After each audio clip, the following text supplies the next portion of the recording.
Chapter 444. From a certain standpoint, my system was willing to expose my identity and make me suspicious in order to give me such a valuable gift. The most valuable and troublesome thing in the world will always be free. I'm not talking about multi-level marketing or scams. Favors and trust are the things that give me the most headaches. However, I was someone who always hated trouble and owed favors. This time, I had to accept the system's favor. That was because the free experience of creating a new world was far too important and helpful to my goal. Previously, when I created Frigid Winter Earth, my ability to create a new world had mostly relied on my natural talents and system hacks. The other half had been pure copying. That was what He had done back then. I simply copied her records. Actually, that was what all mages did. They didn't need to know the foundational principles of magic or divine arts. They only needed to follow an existing process and implement it step by step. The advantage of doing this was that it greatly lowered the barrier to entry.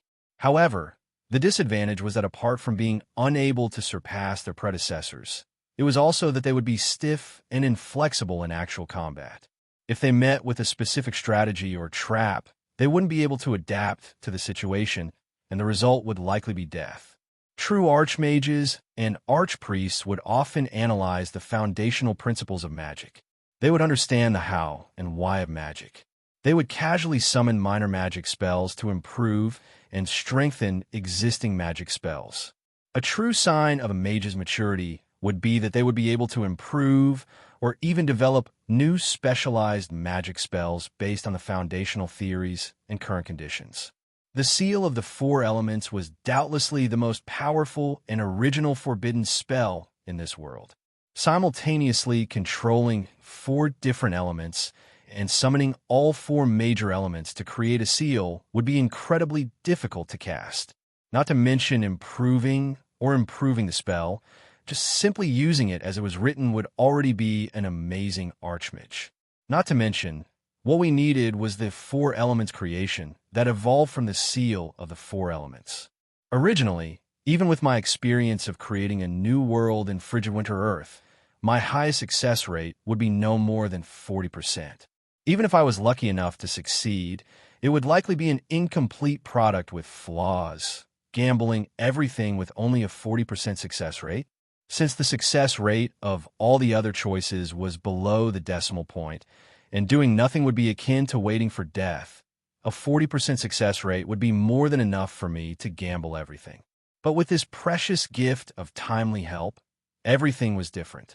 Astria's gift was a precious memory from the very beginning of creation. It was the very first form of this spell. Not only did it contain the most basic principles of this spell, it also contained practical experience and comprehension. After obtaining this gift, my understanding of this spell had probably surpassed that of the creator herself. That was because He had mostly created the world based on instinct. What I needed to do was to use technology to recreate everything that she was capable of using instinct, and even surpass her. After all, what we were trying to create wasn't an ordinary world of the living.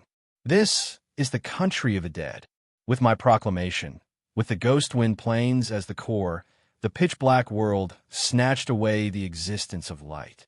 On this piece of land, countless obsidian pillars emerged from the ground. They were like miniature versions of the Black Tower, and at the top of every obsidian pillar, there was a skull that seemed to be laughing maniacally. This is the country of the dead. The living are not allowed to enter. Just by vaguely seeing these stone pillars, these words of warning naturally rang in everyone's mind. It was not a threat, but a simple statement of fact. If you take another step forward, you'll never be able to leave. This was an instinctive warning, as if there was an invisible boundary there.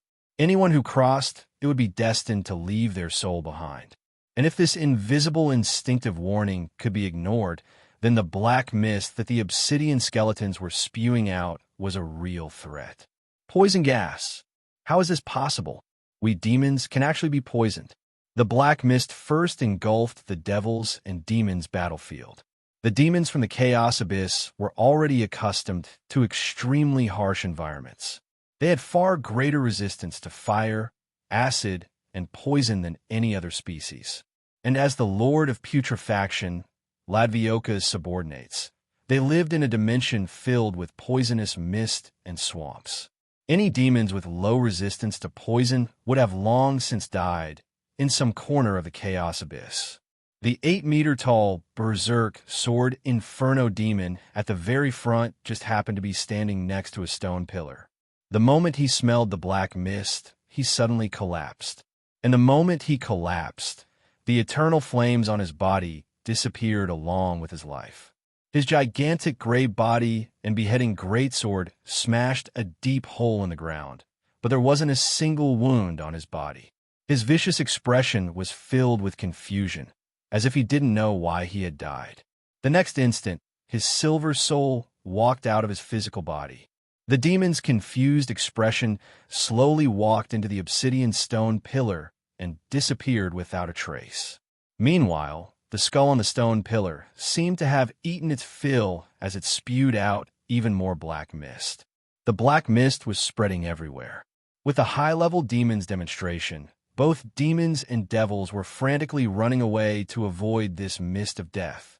Meanwhile, the undead knight inferno demons were moving faster and faster in the black mist. Their skeletons became thicker and sturdier, and their blades and armor were strengthened by the black mist. Their skeletal warhorses also became more agile and fast, and the soul fire in their eyes seemed to be alive. Since the enemies were retreating in fear, how could these undead knight inferno demons miss out on such a good opportunity? They swiftly pierced through and split up the enemies. Their weapons that had been strengthened by the mist of death were also capable of harvesting a demon's soul. Any demon that was struck would immediately collapse and lose its soul. Even the powerful Ladvioka and his army began retreating in front of this abnormal black mist. The devils on our side weren't any weaker. Even with their leader's orders, they still began retreating. In fact, some of them were even looking behind them with hostility, as if they felt like they were nothing more than cannon fodder. "Don't run. Don't resist." The Lord of Lies angrily roared at me. Under his willful command, Devil Lord Martian, who was surrounded by black mist to begin with, walked into the black mist of his own volition. The berserk black mist surrounded him, and as he howled in pain, a mystical change occurred. The gigantic Devil Lord Martian half-knelt on the ground. His physical appearance and body shape were both being changed by the black mist. The black mist that had originally surrounded his body dissipated, and his gigantic body expanded exponentially. When the black mist dissipated, a gigantic demon that could support both the heavens and the earth was born. The scales and claws commonly seen in devils had disappeared without a trace. If one only looked at its outer appearance, its smooth and beautiful body was somewhat similar to that of a human's. Its dark green demonic eyes had turned into black pupils. However, compared to ordinary giants, the black horn on its forehead was quite eye-catching. That horn was also where strange energy was gathered, and the energy aura around its body was even more powerful than before. "You're just as ugly as before." Ilmigia covered her nose and laughed in mockery. However, she could faintly see tears of joy in her eyes. How could she not recognize Martian's physical appearance? This valiant and ugly man was the same as when he was still a member of the Mountain Demon tribe. The only difference was that he now had an extra horn. Martian knelt on the ground and stared at his hands in disbelief. The vicious scars on his face were twitching, and then he raised his head to the sky and roared in astonishing anger. Damned chaos abyss! I, the Yellow Dragon tribe's #1 warrior, Martian Duboer, have returned. With angels and demons as witnesses, the first member of the Hell Demon tribe, Ghost General Martian, was born. He suddenly rushed into the demon's battle formation and waved his gigantic trident as he began to wantonly slaughter and take revenge. Seeing his transformation, the immemorial devils hesitated for a moment before allowing the black mist to engulf them. Soon, after howling and struggling in pain, numerous new war demons were born from the black mist. The new war demons didn't even have the time to digest the new memories and knowledge in their minds before they returned to the battlefield after recovering from their astonishment. And this time, the black mist that brought death became their allies. The Hades mist of death has finally been created. I heaved a sigh of relief as I observed the entire situation for the top of the Black Tower. This black mist wasn't poisonous. In fact, it wasn't even offensive at all. It was simply a subsidiary of this plane of the dead. Everything within its range was the country of the dead. This black mist was a supplement for the dead. If any living person was contaminated by this black mist, they would either be transformed into the dead, or, under certain conditions, they would be transformed into the guardians of hell, the devils. In my previous experiments, I had provided Martian with a sample of death mist, but I hadn't completely transformed him. I had only transformed him into a strange form of black mist. Now, this complete version of Hades' mist of death had successfully transformed Martian into a devil. Ilmigia, who was standing next to me, was rather tempted. It was understandable that a woman would want to regain her beauty. However, I stopped her. Currently, the country of the dead hadn't taken shape yet, and this forcibly created Hades' mist of death was far too little and weak. Transforming a single devil general had already used up a lot of Hades' mist of death. I still had use for the remaining Hades mist, so I couldn't waste it. In the gigantic skull next to me, a bronze battle hammer formed from flames was currently burning fiercely. However, the flames were turning from a bright red to an even deeper color. Some parts of the flames had already turned purple-black. This hammer was the god equipment of fire that Solo had obtained from the water elemental plane, the hand of blessing of the first flames. Right now, this hammer was indeed one of the 4 elements of hell. It represented a part of this soul. Unlike He's earth elemental plane, which had chosen fire as the soul's symbol and elemental component, in a hell filled with the dead, I would naturally use death as the element of the soul. Death was the foundation of hell. It was a basic condition that all existences had to fulfill. In the country of the dead, only the dead exist. This Black Tower was one of the main pillars of the new hell plane. It was currently constructing a country of the dead. However, there are certain people who wouldn't allow this to happen so smoothly. As the dimensional laws of this new hell plane gradually took shape, a pair of wings of light suddenly descended upon us. Holy light and Hades' mist of death clashed against each other, directly dispersing the immature black mist of death. The angel army entered our field of vision. I've never felt that this blinding holy light was so annoying. Ale, there's a lot of pressure on us. Hurry up. I receive a reply from Skulls. A familiar voice spoke up in the same unhurried tone as before. It's almost time. The storm is slightly more difficult to deal with than I expected. Hold on. I'll give this side some strength. The Skulls laughed maniacally in response. The black mist of death furiously spread, causing the angel at the very front to collapse. This time, the explosively increasing black mist actually suppressed the holy light. That's right. I was the main designer and mastermind behind the scenes of this hell plane's forbidden spell. However, I still didn't have the ability to provide such a high level of power of death. Compared to the power of death, there's nothing in this world that's stronger and purer than the original undead death god Ale.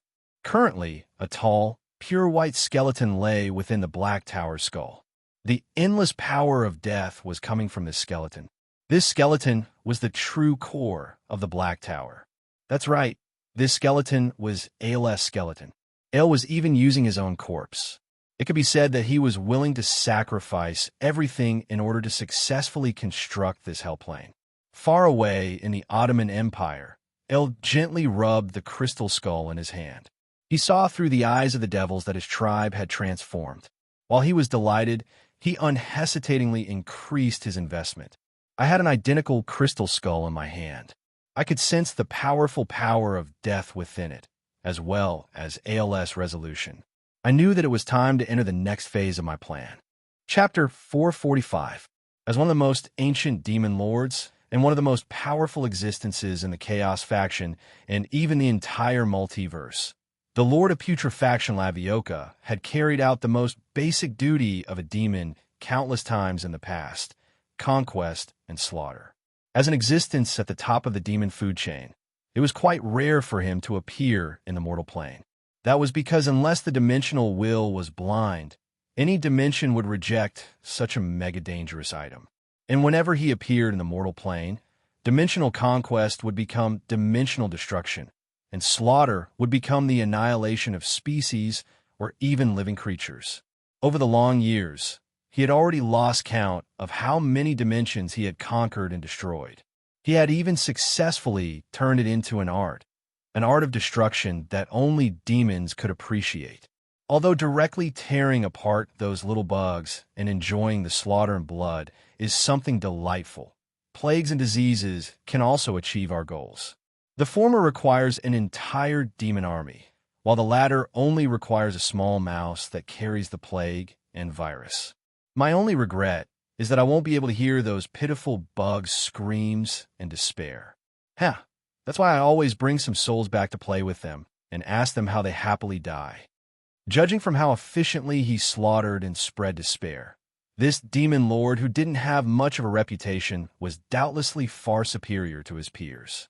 When the entire mortal plane was screaming and dying, the mortal plane's dimensional laws that had already reached the brink of despair were naturally unable to stop Lavioka from entering.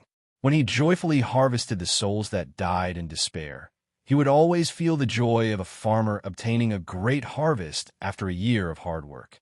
Oh, don't look at me like that. I'm just a good inner demon that just happened to pass by. It's such a pity to waste so many delicious souls. I'm just a hard-working and kind farmer. As for accusing me of spreading plagues and viruses, do you see that? I'm just very sensitive to the fact that the mortal plane is approaching the apocalypse. Yep. Not only am I a good farmer, I'm also a very sensitive and hard-working janitor.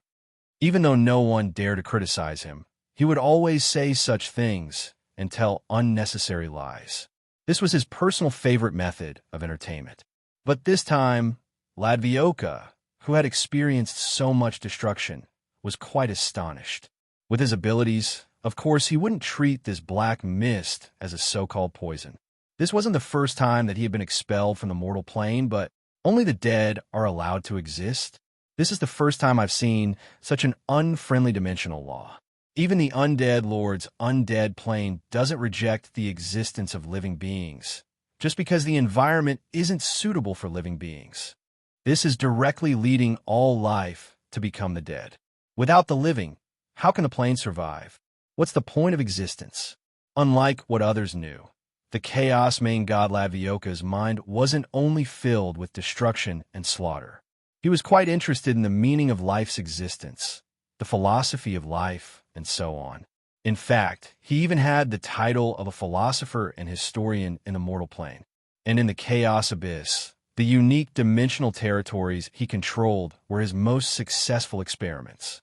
There are successful people, and there are unsuccessful people. Of course, demons didn't know how to create. Lavioka's favorite method was to destroy a plane's resistance and living beings, and then implant new dimensional laws into it. Some would be stolen from other planes, some would be the demon's twisted and chaotic will of the chaos abyss, and some would be Lavioka's own wondrous ideas.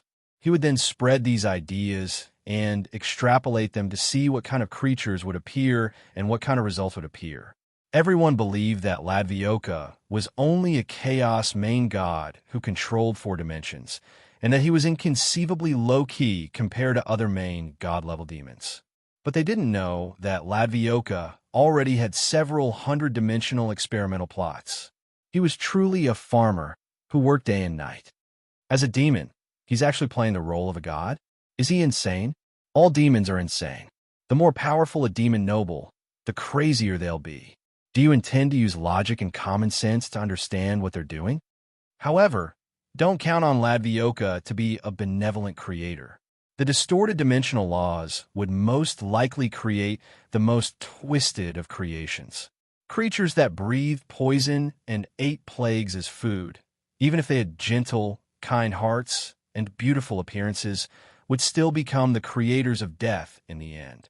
And so, the powerful demon Marquis Ladvioka developed the hobby of being an animal breeder. Although most of the time, he would end up destroying his own creations and dimensions. Countless years of accumulation gave him many beloved pets. At the very least, the 9th to 13th levels of the Chaos Abyss that Ladvioka resided in were filled with all sorts of twisted life forms. Even demons didn't dare to enter the most dangerous levels of the Chaos Abyss. And now, Ladvioka was quite astonished to discover the netherworld aura that brought about death. He was pondering and pondering why the dimensional laws of this newly born dimensional egg would be so strange. Why would it use death as the foundation for creating souls? Could it be that only the dead were allowed to exist in this dimension? In that case, how could Ladvioka create a dimensional cycle with a conscience? And the dimensional laws of this dimensional egg were also quite strange. The other dimensions were supposed to be more complex and difficult to understand. So why? Mine. They're all mine. All right then. After pondering for about a second and a half, Ladvioka decided to let his instincts as a demon have the upper hand. No matter if he could understand or not, he would steal this dimensional egg first. If he really couldn't understand, he would destroy this dimensional egg with his own hands. Idiots, get out of my way. But when Ladvioka decided to go all out to steal this dimensional egg, an astonishing stench began to spread around him. Even the demons that were constantly retreating didn't have time to react before they clutched their throats and collapsed to the ground. Even the demons that were far away from Ladvioka were instantly knocked over by the sudden explosion of poison in their bodies. Come out, my children. It's time to enjoy a feast. After casually killing the cannon fodder and emptying the dimensional space and summoning slots, over 100 dimensional doors were opened this time. Wah! A headless war elephant demon walked out of the dimensional door. Where its head should have been, there were twisted tentacles instead. Its gigantic body was as large as a mountain, and it was covered in black dragon-like scales. A purgatory giant that couldn't dodge in time was directly stomped to death. And then, over 300 of these war elephants rushed out at once. A rotten angel door was opened, and a one-winged angel army walked out. Although these angels weren't as cold as the angels in the sky, their rotten facial features, exposed livers, and wings that had been bitten off by magical insects were even more frightening. When these angels suddenly opened their eyes, they revealed compound eyes similar to those of insects. Twisted magical insects could be seen crawling in their ears and pupils. Some one-winged angels directly ignored their little companions, while others directly tore off their wings and threw them into their mouths and swallowed them whole. A small door that was only wide enough for a dwarf to pass through opened, and a seemingly pure and flawless white-haired girl was pushed out. Her entire body was bound tightly in chains, and her eyes were sewn shut with threads. Her bright red lips were stuffed with a gag. When a mystical magical beast saw her, even the gigantic beasts that covered the skies unhesitatingly ran away. The slower ones would mysteriously self-destruct, and their corpses would be covered in strange mushrooms and plants. Then countless little bees would fly out from the mushrooms and search for new nutrients for their mother. Yet another dimensional door was opened. This time, even more terrifying demons walked out. One by one, the planar gates opened and completely unreasonable existences walked out.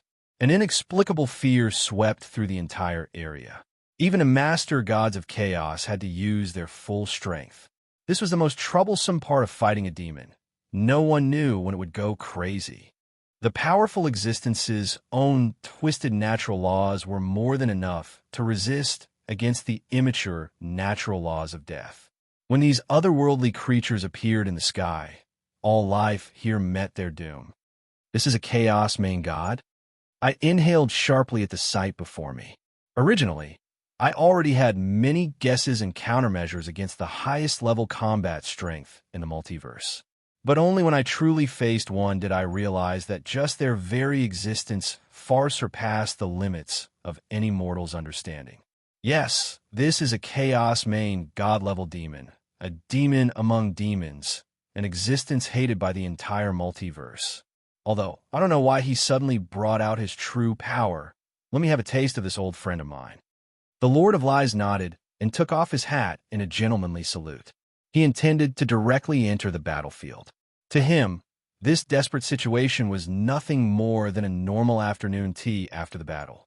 After all, he was one of the Chaos main gods, and his power level was even higher than that of the insane Lord of Putrefaction. Wait a moment, leave this guy to me. As the commander of the battlefield, I made the first decision and snatched the opponent. This demon vanguard who suddenly went insane would be left to me. Is that all right? This doubtlessly wasn't a doubt of my personal abilities. I could understand. After all, I had only accumulated more than 300 years of experience, and yet I wanted to challenge a Chaos main god who knew how old he was. No matter how I looked at it, this would be suicidal. But in my strategic thinking, this was indeed the best choice. Of course, I'll leave the Chaos War God to you. He's even less compatible with me.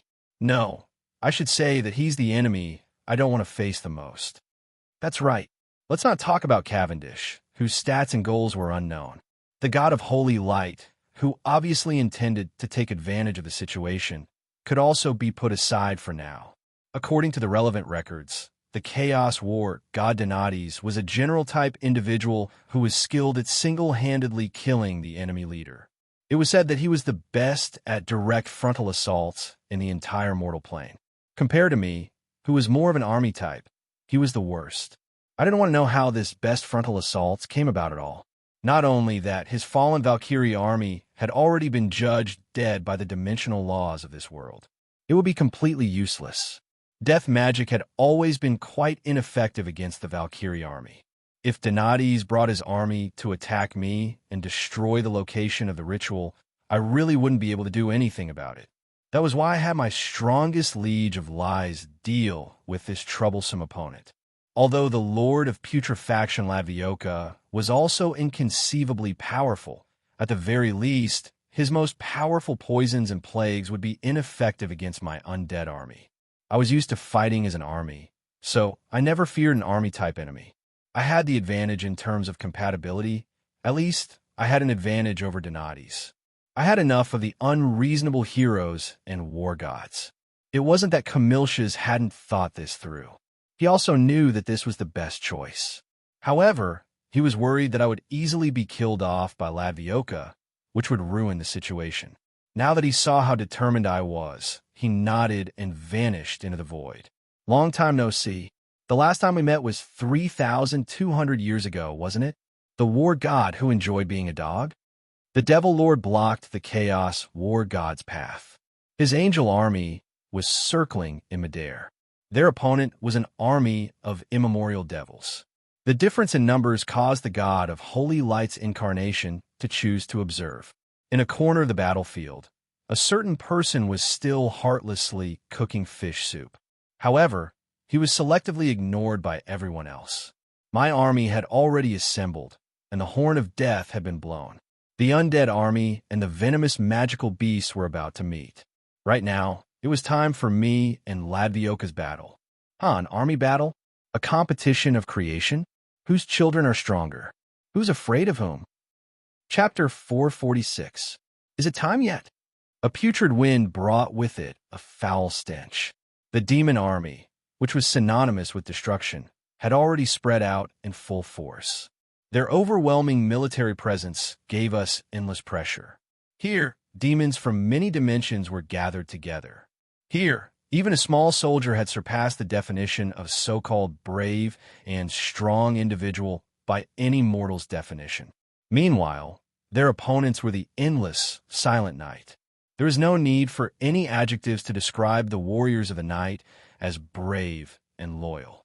I knew that no matter where or when it was, wherever my sword pointed, that would be the target of their charge. Who would their opponents be? How strong would they be?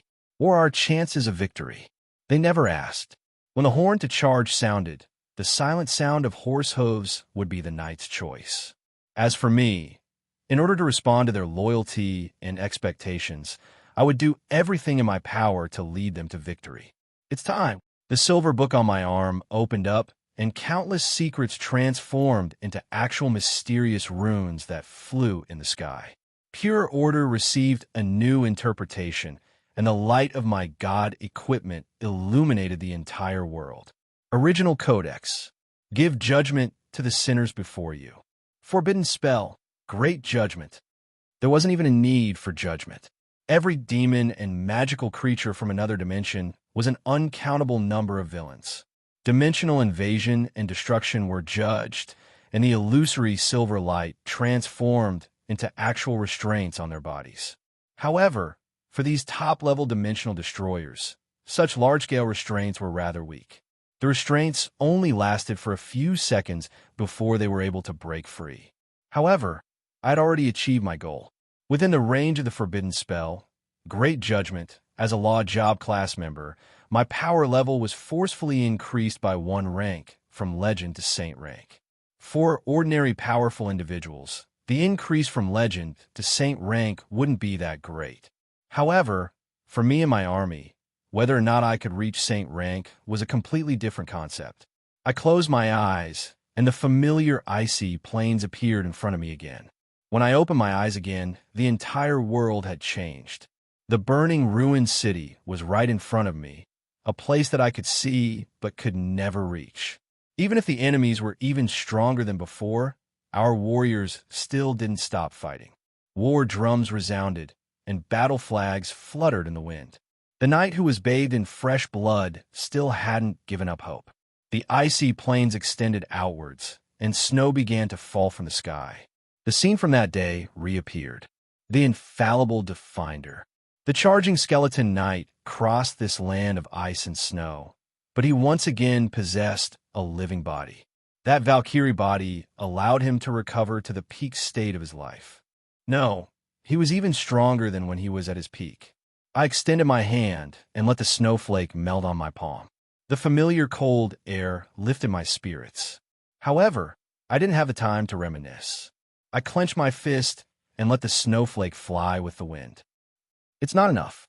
Yes, against the endless demon army of main god-level demons, even the Valkyrie army of legendary-level demons wouldn't be enough. He opened the book again, but this time, it was not the divine artifact grimoire. It was a somewhat old notebook, and on it, there were steps and preparations for such a plan.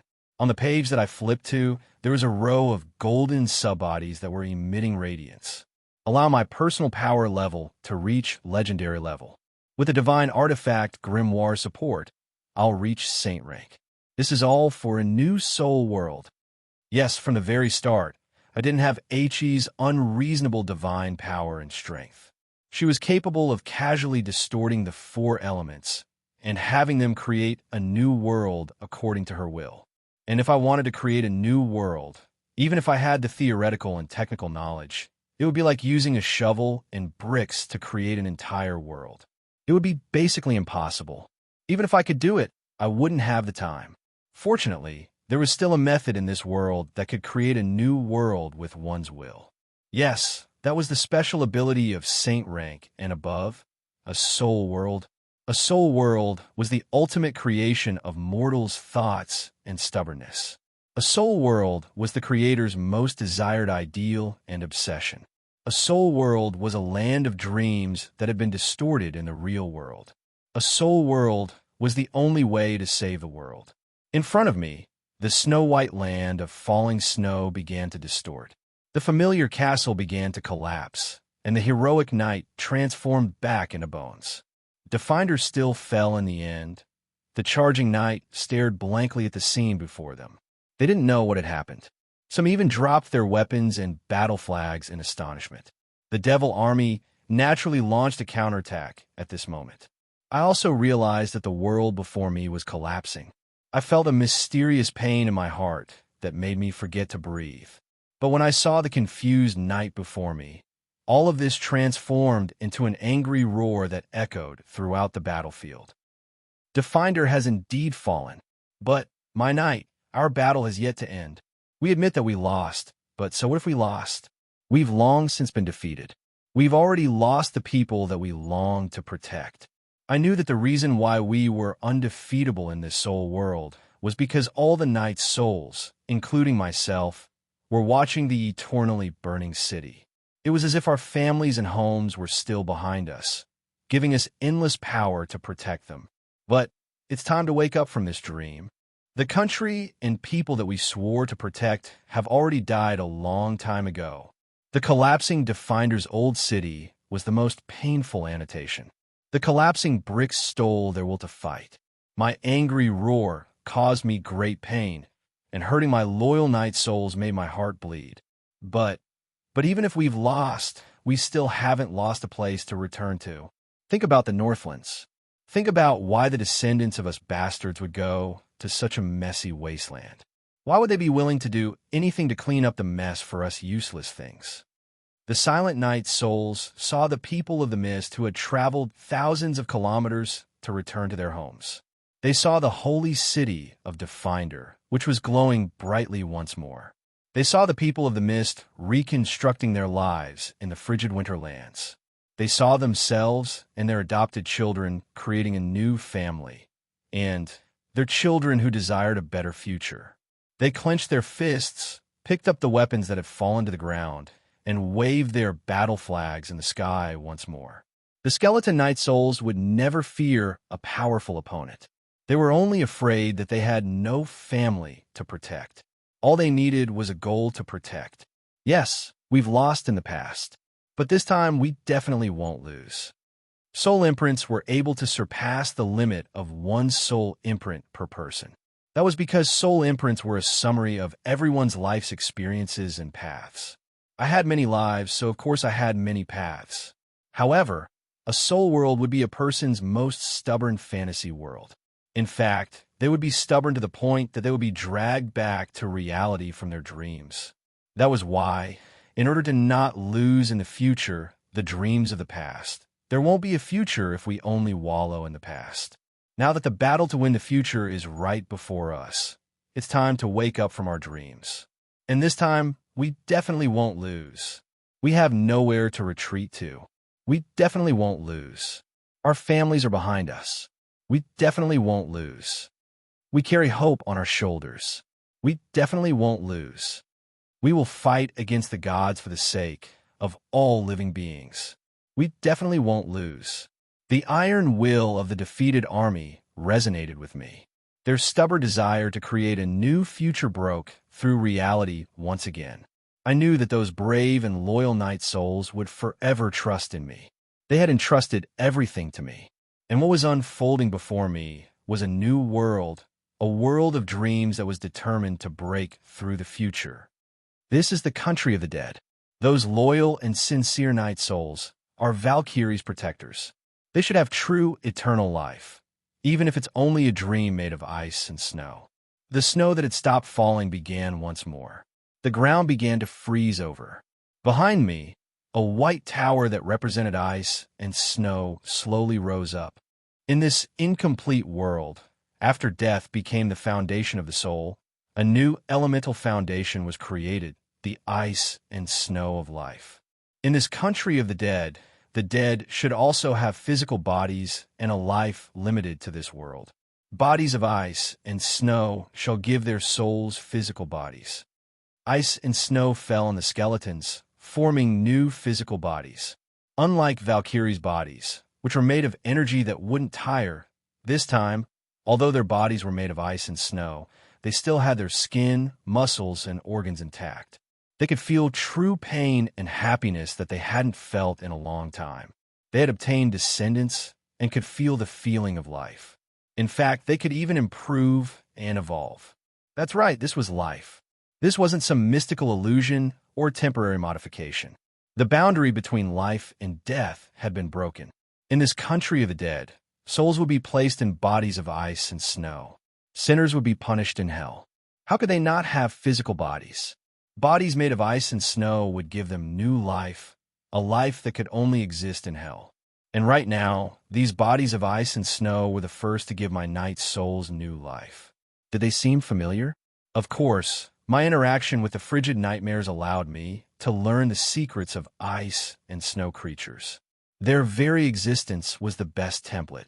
The frigid nightmares, the soul creatures native to the Northlands, will be able to obtain countless of their own kind in hell. No, considering the frigid nightmare's outstanding ability to evolve, this should be the evolved form of the frigid nightmares. Right now, bodies made of ice and snow would make the revived night souls even stronger. However, this wasn't the only thing that made the demons afraid. Why won't they die? Impossible. Their bodies and souls have already been destroyed, so how can they be revived? The beheaded night souls would still be able to fight after their heads were retrieved. Even if their souls and physical bodies were sliced into pieces, they would be able to instantly recover. The reason? In hell, how could the dead who hadn't been judged and punished by hell be able to die? This was the reason why this world existed. It was the foundational rule that surpassed everything else. But here, at this moment, this foundational rule was the strongest, undying property in the entire universe. A new life gave them the possibility of growth and improvement. Defeat in one battle? 2 defeats? That didn't matter. These night souls were already used to defeat. They would grow and evolve through defeat. They would eventually become the nightmares of any enemy, even if that would take several hundred, several thousand, or even several tens of thousands of years. We protect the future and hope. We absolutely cannot be defeated. That's right. At the very least, we definitely wouldn't be defeated this time. You are far too dangerous. This sudden declaration came from the Chaos War god Donades. Donades had been silent all this time, as he represented the will of chaos. However, he had been secretly evaluating how dangerous I was. But now he made his own judgment. Although you aren't strong, your thoughts and will are far too dangerous. I, Donades, believe that you are the most dangerous existence in the world. So die. Donades was the most loyal warrior of the will of chaos. He was a man of few words. Everyone he was determined to kill had already died. However, I didn't intend to respond to his declaration that I would kill him at all costs. I simply lightly touched the crystal skeleton in my hand and repeated a single sentence. Ale, do you see it? It's time. Chapter 447. On the Ottoman Empire's battlefield, sunlight once again broke through the dark clouds. When a new sun shone down, the battlefield was filled with cheers. The seemingly hopeless rainstorm had stopped, and the water that had flooded the capital finally dispersed. When the evil god's worshippers could no longer hear the main god's call, the sea folk fled even faster than expected. The mortal warriors threw their weapons into the sky, lying in the water covered in mud, enjoying the happiness of survival. In the towns around the new king's city, old men trembled as they walked out of their old houses. They raised their heads and looked at the sunlight that they had not seen for years.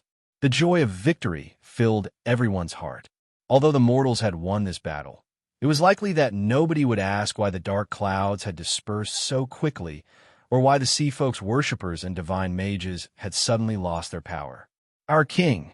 It was Emperor Dasos who guided us to victory. Battleships bearing the royal insignia slowly floated through the sky after the rain.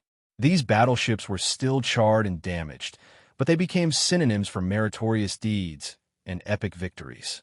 Mortals would only know that their emperor, the young Dasos, had guided them to reclaim their capital. At this moment, his reputation was destined to surpass that of all previous kings. And in a corner of the battlefield, the true hero of this battle was preparing to reap the rewards of this battle. The true gods who had become his spoils of war. Is it time? Even though Ael was by the quagmire, his white robe was still untainted by even a speck of dust. However, a blue-skinned female giant was lying beside him. Since she was already close to death, her previous insanity had dissipated. Her expression, which was always filled with anger and dissatisfaction, had calmed down, and now even contained a hint of ambition and beauty. TSK, TSK, TSK. You can still be considered a beauty when you shut your mouth. The black-haired, black-eyed Lord of Despair's most annoying trait was his habit of toying with his prey. And right now, he was still teasing Lady Storm, hoping that she would resist again or even self-destruct. But unfortunately, the two main gods had suddenly attacked her. Currently, the blue female giant was only breathing heavily, and it was impossible for her to respond even if she wanted to. In a sense, when Aelos chose to sacrifice himself, Lady Storm's fate was already decided. It was an honor for Lady Storm, who only relied on gambling to become a powerful god, to be schemed against by two main god-level existences and be schemed against by countless big shots. He lured her into the trap with the layout of the national war, shook her believer's faith, and put her in a desperate situation. He used the highest level of despair to make her upset and make the wrong decision. In the end, when her main body descended to the mortal world, she was surrounded and killed by the two main gods. Lady Storm's rocket rise and meteor fall had been destined to become a textbook example for future generations. Of course, if she didn't enter the game, the outcome would still be the same. After the sea race had fled, the two big shots would have forced their way into the god nation and started a war. So, when the water elemental goddess made her choice and made a deal with the neutral side, Lady Storm's fall was already determined. But now, as the victor of the war between the gods, Il didn't seem happy at all. His handsome face was actually somewhat melancholic and at a loss. This surprised Lord of Despair, Heimer, who was familiar with him. What could possibly be a problem for his omnipotent boss? Boss Ale? What's wrong? Could it be that some god is scheming against us? But obviously, Ale had no intention of explaining. He simply glanced at the sunlight peeking through the clouds and sighed. Sigh, it's time. When did this storm that was destined to engulf the entire world begin? The original plan was probably the duel between the Lich and the Death God at the River Styx. That was a duel on completely different levels. On one side was the most ancient Death God, who had already become the symbol of history and immortality. As the guardian of the cycle of reincarnation, when the order of the River Styx that he protected was disturbed, he would even be able to activate his true body above the River Styx. Not to mention, he also had the support of order and chaos.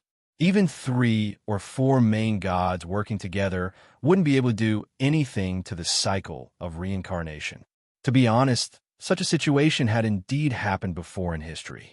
Powerful evil gods desired to improve themselves and search for the mysteries of the source of the world in order to explore the River Styx. However, they all ended up having their futures stolen by the Death God. My opponent on the other side had already reached the peak of the mortal world. The undying crown that only appeared in the mortal plane after thousands of years proved how extraordinary he was. But no matter how extraordinary he was still just a mortal. The forbidden spells and undead armies that the Lich was proficient in were nothing in front of the Death God. The difference between the newest Lich King and the most ancient Death God was like the difference between an ant and a gigantic dragon. And it was precisely this huge difference in power that planted the seed that would change the world. I don't even know why I held back. Perhaps it was because I had seen this familiar face multiple times on the River Styx, or maybe I felt some sympathy for this junior of mine's pitiful fate, or maybe I wanted to know what Ale was trying to do, even at the cost of breaking the cycle of reincarnation. Even Ale himself didn't know why he held back at the very end, despite being able to kill Ale with a single attack, giving Ale a chance to breathe. I have a plan that can stop the Holy War. I wonder if you're interested. Even now, Ale could still remember that AL's phylactery sword was covered in cracks, and the soul fire in his skull was about to be extinguished at any moment. However, LS' dying soul didn't show any fear, nor did he beg for mercy.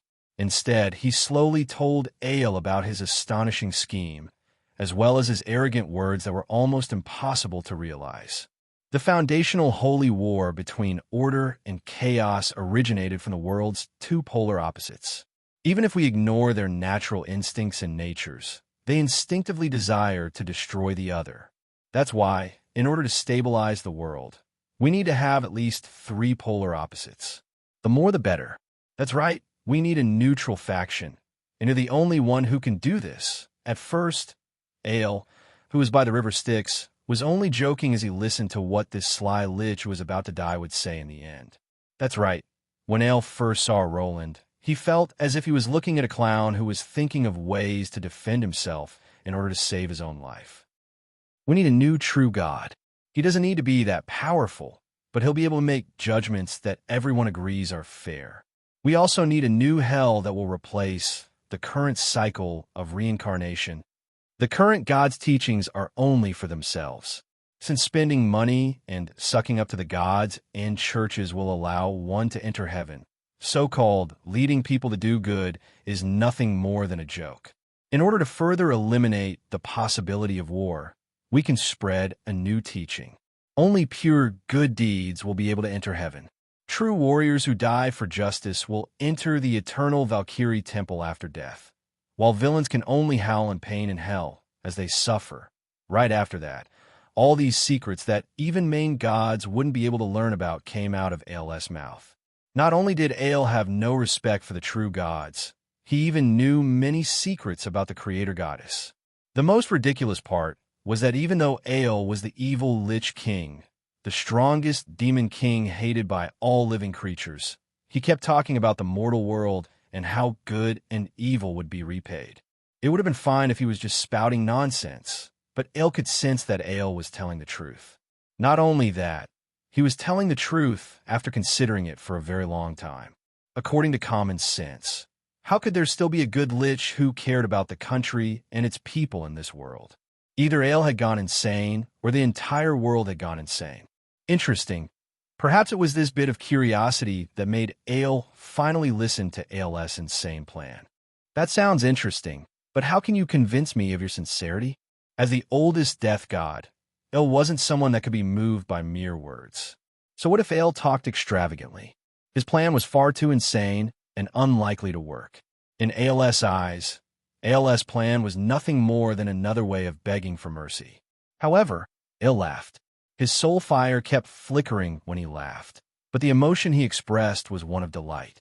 Could it be that simply being able to tell me his plan was a victory for him? At this thought, Ale became even more curious about Ale. According to your rules of protecting the cycle of reincarnation, are you here to kill me? Ale laughed. This time, he didn't even try to hide his laughter. That's right. Fine. After Ale finished laughing, he viciously slammed his cracked sword into the ground and used a spell to guide souls on his phylactery. This time, black mist swirled around AL's sword, which was said to be unstoppable. AL's soul was collapsing. Asterisk crack. Asterisk after that crisp sound, AL's phylactery was now covered in cracks. It would be meaningless for Ale to be unable to protect his phylactery, as he was already destined to die. How's my sincerity in exchange for my life? And so, Roland used his own death in this world to obtain a chance to communicate with Ale on equal footing. Even though Ale helped seal AL's phylactery and gave Roland time to deal with his funeral matters, Ale still didn't take this matter to heart. It's too difficult. It's impossible. Indeed, it was far too difficult. Creating a brand new power of order and a brand new divine concept by himself was already a great achievement for the god of holy light back in the day. However, reaching this requirement was only the beginning of this plan. Ale quietly rowed his boat on the river Styx. In the blink of an eye, he tossed this matter to the back of his mind. Soon, he received news of Roland's death. How mortals are so weak. What plans to change the world? Ale sighed and shook his head in pity. But soon, his pity transformed into astonishment. Good lad. He actually did something right under my nose. Indeed, back in the day, Roland had truly died. However, Roland had done something to the river Styx and successfully deceived the death god, allowing him to crawl out of the river Styx by himself. As Ale watched with a faint smile on his face, Marguerite and Adam had been waiting for Roland by the river Styx. And so, the unkillable demon king was sealed in the underground. As for whether or not these two heroes had received a message from a certain death god, that was something that nobody could say for sure. However, from a certain standpoint, the sly Roland received AL's approval. At the very least, when Roland discovered that the Lich was actually alive and well in the underground, he would occasionally visit Roland and chat with him. This was a rare occurrence for Ale, who had very few friends and even fewer enemies, all of whom were dead. But for Ale, that plan had long since been thrown to the back of his mind, until one day. Chapter 448. The power of law, arbiters and judges? I never expected that there would be a day when this would become a reality. When the light of order reenacted its glory from more than 1,700 years ago, and when the power of law was added to the order faction, that forgotten loser in the underground suddenly became the focus of everyone's attention. No, calling it everyone's attention would be an exaggeration. After all, only the gods and powerful individuals would have the chance to learn these secrets. In their eyes, the creator of the power of law was the former god of holy light. It would only take a single thought for him to ascend to godhood. Considering that the son of nature, who had already died, but had children, Mother Earth, and the god of holy light, the creators of the power of order were already main gods. The crazy Lich from back in the day, who had gone crazy in the underground city, was now viewed by these gods as a candidate to become a main god. No, it should be said that he would become a future main god. In the entire order faction, there were only 7 such existences. Such a position was probably second only to the creator goddesses of order. This was an unparalleled honor, supreme glory, and a stairway to eternity. The main gods of the Chaos faction would have to worry about dying from fighting each other. As for the main gods of the Order faction, although there were many restrictions, as long as they followed the infrequent instructions of the Source of Order, it was basically impossible for them to die. Congratulations. When do you intend to ascend to godhood? Perhaps we'll become allies in the future. Perhaps the arrival of the Holy War will also be an opportunity for you to ascend to godhood. Although he didn't know why Roland knew so much about the secrets of the gods, as a rare drinking buddy, Ale also sent his best wishes and an invitation to form an alliance. What? Ascend to godhood? Isn't that the day that our plan began? Hearing that Roland intentionally emphasized the word our, Ale finally recalled the plan that he had long since forgotten in his mind. That unrealistic and insane plan. He continued speaking after a long while. Are you certain? With my help and the power of law that you created, perhaps you'll soon become an existence equal to me. On one side is the eternal order main god, and on the other side is that insane plan with an incredibly low possibility of success. Can you still make a choice here? Even if the creator goddess created a new world and a new generation of residents after her destruction, even if all mortals were wiped out, even if she created a new world from scratch, the main gods would still be supreme existences. In the eyes of the mortals, their very existence was eternal. If news of this got out, in everyone's eyes, Roland would be a complete lunatic, treating the easily obtainable undying as a joke, instead throwing everything into a pitifully low chance of winning a gamble. However, Elle still remembered that the skeleton's face was filled with shock and disbelief, looking at him as if he was a fool. Sovereign? So what? Is there any meaning to eternity that is like a zombie? What was the point of being a walking corpse? Even Ale paused in surprise for a moment when he heard Roland's arrogant words. After his astonishment, he became furious. Without a doubt, the Lich's blasphemous words were a denial of the meaning of all God's existence. But while Ale was furious, his past memories flashed before his eyes. The devils in hell, this ridiculous, endless holy war, mortals dancing on the gods' palms like puppets, and of course the soul wheat that would be harvested in the end. The gods treat the mortals' lives and pursuits as a joke and a flawed stage play. Then, in the eyes of a higher-level existence, aren't the gods' arrogance nothing more than clowns pulling strings in a puppet play? Even if these puppets are of a higher level, isn't such arrogance laughable if they can't even control their own fates?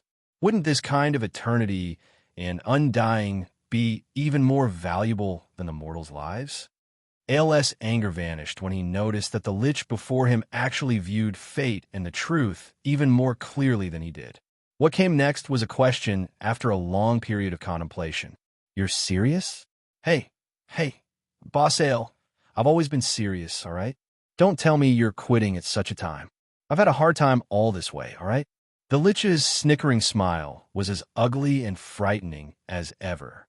But only now did Ale realize that beneath this frivolous face, he had long since seen through everything.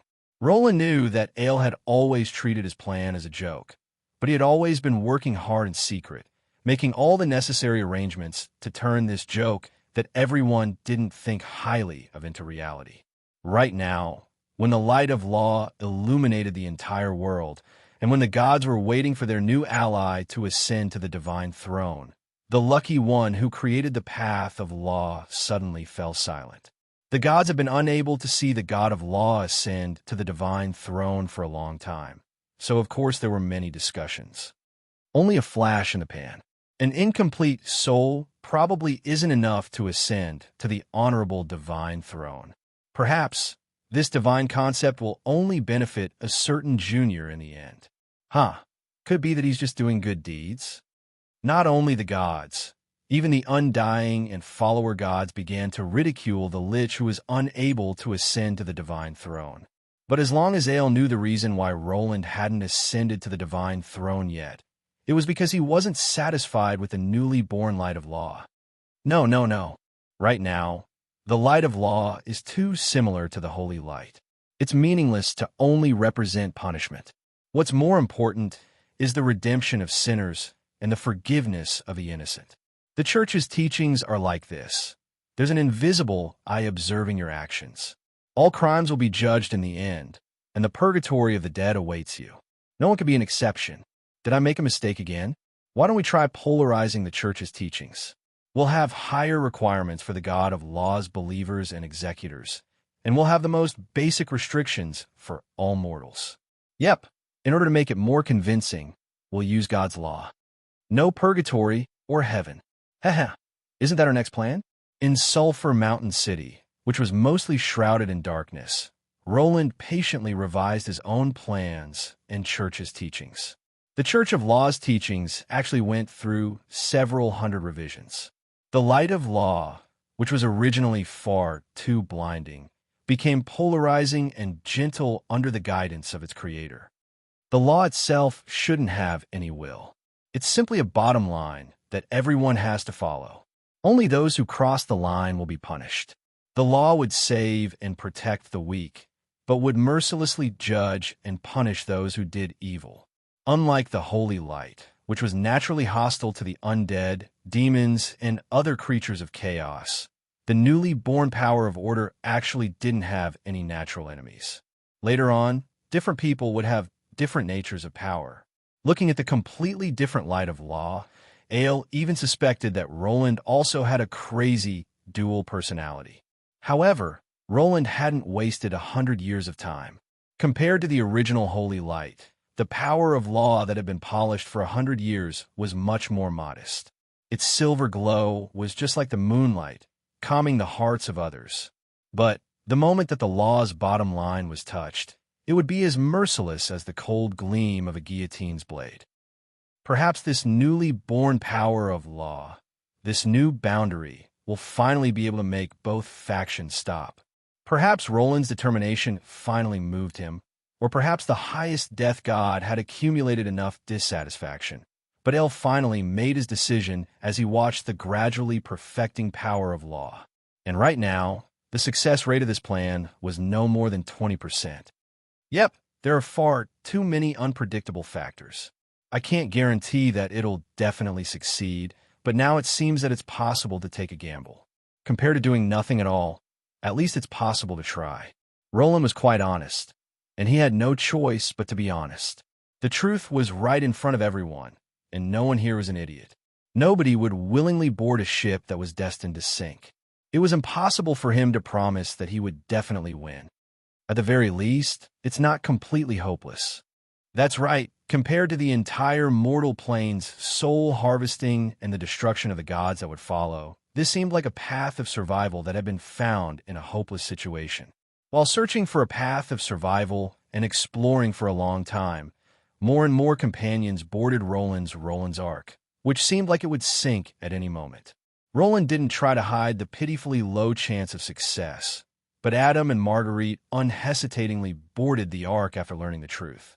The Northland's knight from the Northlands couldn't even be chased off the ark, and the gentleman from the Northlands also boarded the ark at an unknown time. The Church of Law itself was a part of the ark. Sulphur Mountain City's residents boarded the Ark. The Underground City Alliance boarded the Ark. The Northlands countries also boarded the Ark.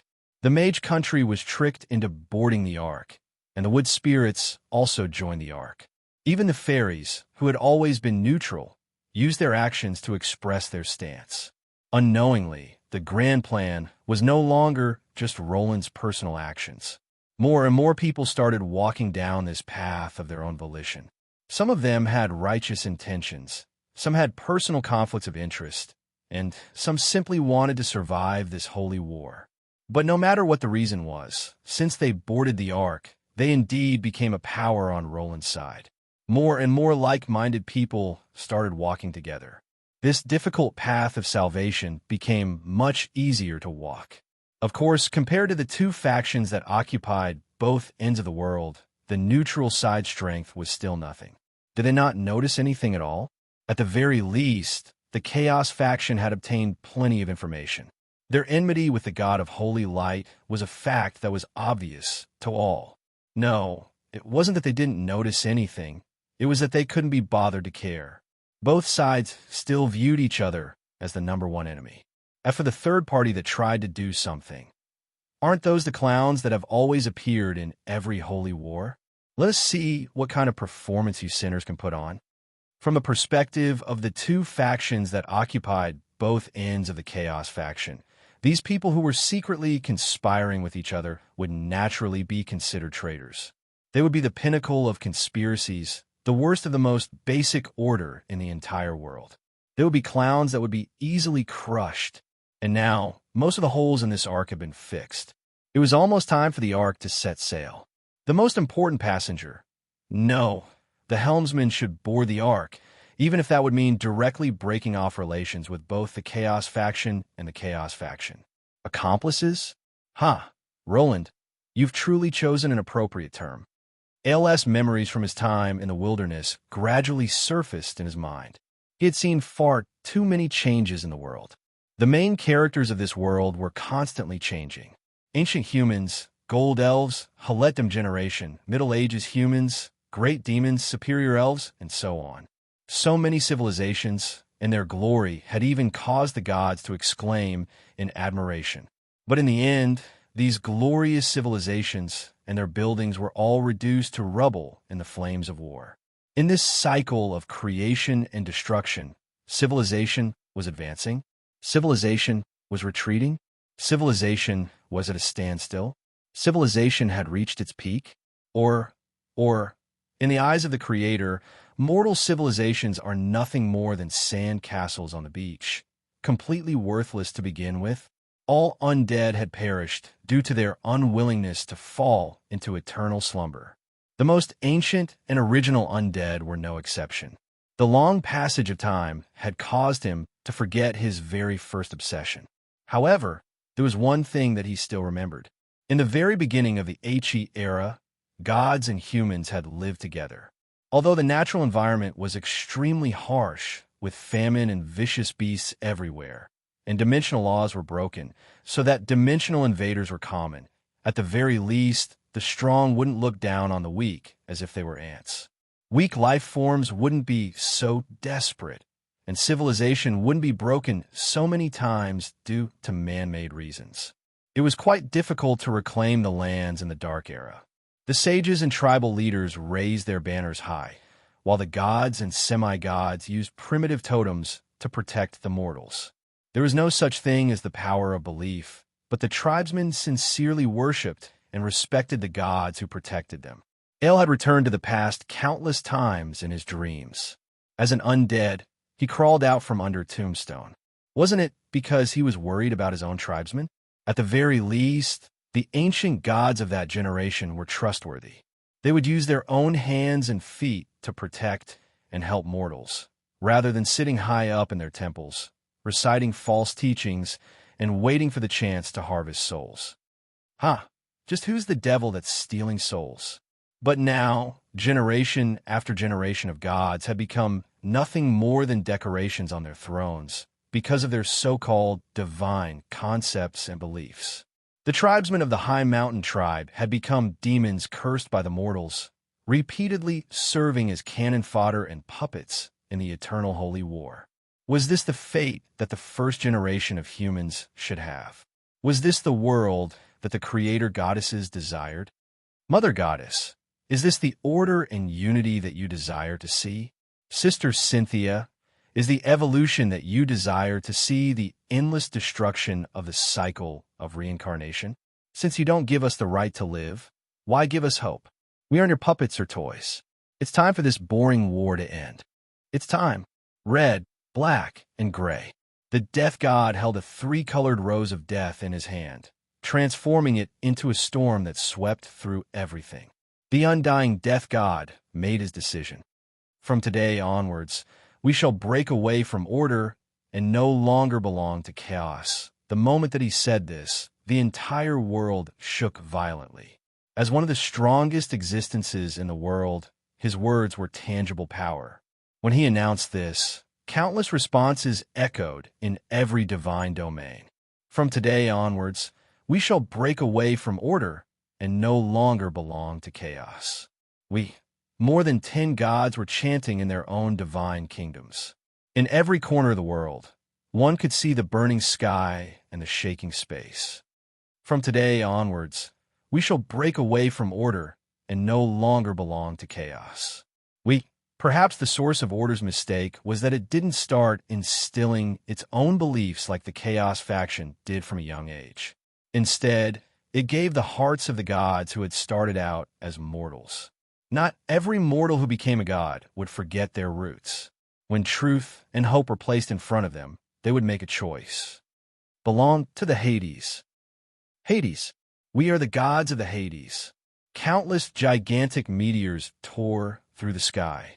These gigantic meteors broke the common sense of mortals. In the eyes of mortals, when a true god died, their divine kingdom would transform into a meteor that tore through the sky. But now, what did this meteor shower represent? Every meteor was even more powerful than a meteor shower that Rose had just died.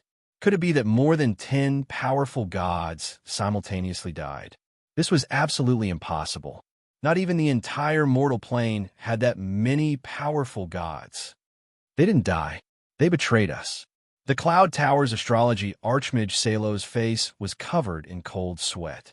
His legs were trembling, but he was able to make a professional judgment in front of his peers. These gods hadn't died. They were currently pulling their divine kingdoms away from the source of order's control and into an unknown plane. If this wasn't betrayal, what was? More than 10 true gods in the entire Order faction had betrayed us all at once. The mortal believers were completely stunned. However, the gods who had died together with their divine kingdoms were all excited and excited. They had waited far too long for this day. Sigh, I won't be able to make any money for several years. I hope that I can do business in the netherworld. Bayana was quite displeased. Her business had been getting better and better recently, but she was about to leave. Even if you reach the Hades, your contract warrior system has long since entered a self-sustaining cycle. It can still be used, and your main business won't be affected. We're only leaving for a few years. Or do you intend to stay here and face the attacks of those old fellows? Shut up. I need to sense the existence of that plane. What should I do if I get lost in the void? Unlike her usual silence, the Moonlight Goddess was now quite excited. She had waited far too long for this day. Even though she had the divine concept of guidance and had to take on the role of navigator, she was unable to suppress her joy. Finally, I'm free. Even before leaving, the god of fate didn't forget his mission. He viciously shook the stars in the sky, causing all the stars to fall into chaos.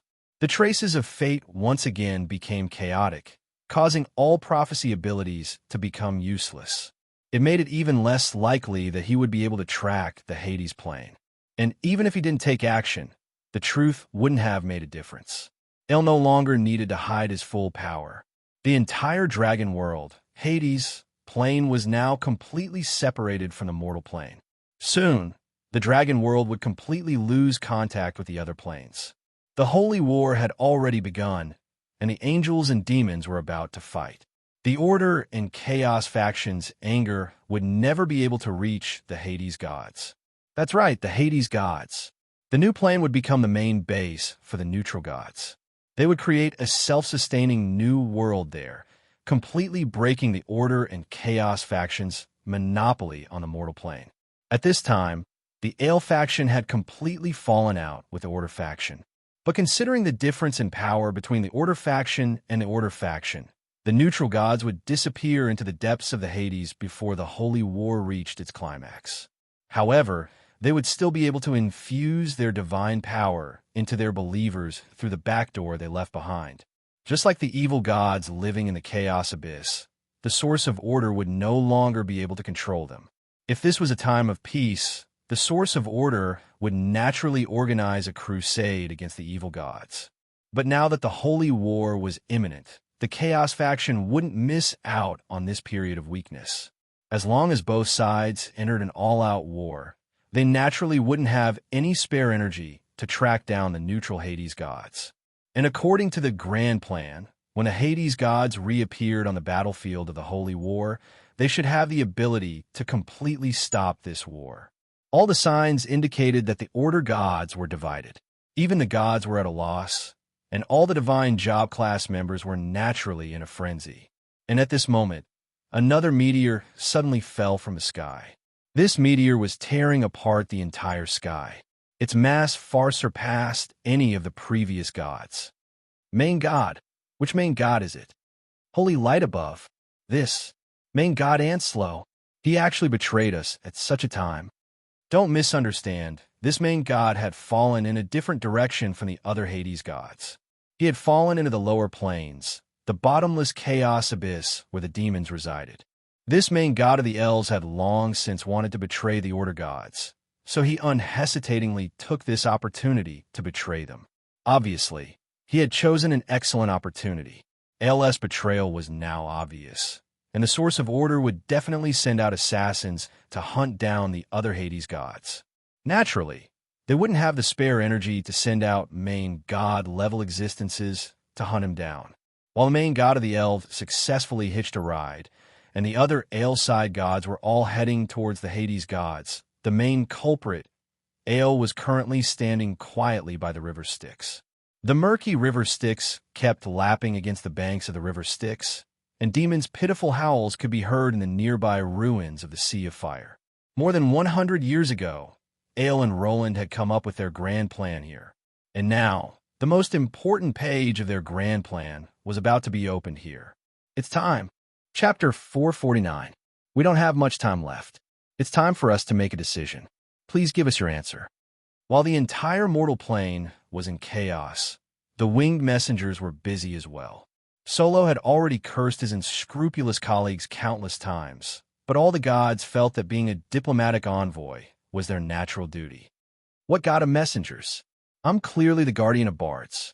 I'm not a professional errand boy. I'm the god of inspiration for artists. But from a certain standpoint, since Solo was always on various diplomatic missions, outsiders had long since forgotten about his identity as ALS messenger. Quite a few had forgotten about his true job, and now, as a messenger, Solo had already fulfilled his duty and stated his side's request for a contract. However, the other side of the contract was quite hesitant. Yet, Solo was negotiating with two gigantic existences that represented two major factions. Even though a god's incarnation was as large as a giant's, he was still nothing more than a tiny mosquito in front of these two existences. The stronger a giant was, the larger it would be. This seemed to be a Titan species tradition. Compared to his own species, the Titan King was also the largest. The fourth-ranked Titan, Eanes, actually reached up to his waist. The current Solo was nothing more than a tiny mosquito in front of the Titan King's eyelashes. The Titan King's ancient appearance and well-built body were as perfect as a statue.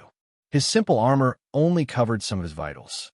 Rather than calling a weapon, it was more like a decoration for a statue. The Titan King stood there as if he were a god from another generation. However, nobody would actually treat him as a statue. That was because he was surrounded by lightning and storms. Just the energy level of his existence far surpassed any so-called forbidden spell. The lightning that could destroy an entire city silently flowed around him like a slowly flowing stream. However, the lightning didn't leak out in the slightest. The Titan King's ancient and serious expression didn't reveal any emotion when faced with Solo's question. It was just that the Titan King and his tribe were currently in a terrible situation. The entire sky was filled with holes and cracks, and the ground was constantly cracking. Numerous small mountains were floating in midair. The entire world seemed to be on the verge of collapsing. Titan King, you should know what Lord Ale wants. Our time is limited, so please make a decision as soon as possible. That's right, Titan was his name. In the ancient language, it meant the tallest and largest person. Obviously, he completely fulfilled this standard. As the first Titan, Titan naturally became his name. All the other Titans called him Elder Brother. He was the most ancient son of the earth, the eldest son of the goddess of order, and the strongest warrior of the immemorial era. In terms of strength, as the most powerful existence in ancient times, he was definitely not any weaker than the current so-called main gods, even if he had been sealed for a long time. In fact, in the entire Titan race, there were definitely 2 or 3 main gods who had reached the standard of a main god in terms of combat prowess. Yep, just by looking at combat strength, the Titans had never feared any so-called gods. In fact, there was even a saying that the Titans were the original form of the ancient gods, and that the creator goddess had used the Titans as a template to create the original gods. The Titans usually had their own unique natural talents. Some of their natural talents were no weaker than the gods' natural laws. But compared to the various gods, the Titans' greatest advantage was their ability to fight. The Titan King Eanes, who was ranked 4th, and the Titan King Harley, who was ranked 2nd, were able to suppress the gods' incarnations with their own power levels. In ancient legends, not only were the Titans the best artists and architects in all the planes, they were also the strongest warriors under the command of the creator goddesses of order. The Titans were enemies with all sorts of demons from other planes, while the gods were the ones who controlled the dimensional laws of the planes. It could be said that they were civil officials who wouldn't easily enter the battlefield. It was a tradition for the Titans to look down on the gods since they loved to fight. How could a weak civil official in a high position possibly get along with a military official who spent most of his time on the front lines? Ever since there was a shortcut to becoming a god through faith, there were more and more powerful gods, and even main gods. But in ancient times, where the Titans only relied on their own cultivation, the Titans' combat strength far surpassed the so-called ancient gods. They were unwilling to submit to the rule of the weak, which was why the Titans finally rebelled against the goddess of order's order. These existences who reached the peak through cultivation and combat also looked down on the so-called main gods and powerful gods. Actually, if a battle really broke out, it would be difficult to say who would win. Finally, the collapse of the entire dragon world and the Titans' fear caused the Titan King to be unable to remain silent any longer. His low voice sounded like thunder. Such dirty schemes and such slime methods. This is an ALS style. Since Titan was willing to speak up, there was room for negotiation. Solo was secretly delighted, but he didn't reveal any of this on his face. Yep, Boss Ale has a rather direct personality, so he wouldn't use such underhanded methods. However, the mastermind behind this plan is our little bro. His reputation is as bad as his hands. As long as the results are good, he's never afraid of dirtying his hands. Just look, as long as you agree to our conditions, won't the final result be excellent? Solo unhesitatingly sold out Roland, even though Roland definitely wouldn't mind. Currently, the Titan King sunk into deep thought. As the leader of the Titan tribe, he definitely wasn't as brash as he appeared to be. In fact, it was the opposite. In the past, the Titan King had a good relationship with the ancient humans, and he even had some friendship with Ale. The fact that the Titan tribe was able to survive up until now without any internal strife meant that he had excellent leadership abilities as the Titan tribe's leader. This wasn't something that could be achieved through power alone. The Titan King was incredibly intelligent. He was the one who had his brothers create an incarnation from the Titan tribe's stone statue to travel around the mortal plane. This was so that the Titan tribe would be able to escape from the mortal plane. Even though the Titan tribe had been sealed, he had made many plans. Unfortunately, none of them had been used. The Titan King could sense that this mortal plane was no longer connected to the other planes. It was still possible to enter from another plane, but it was almost impossible to leave.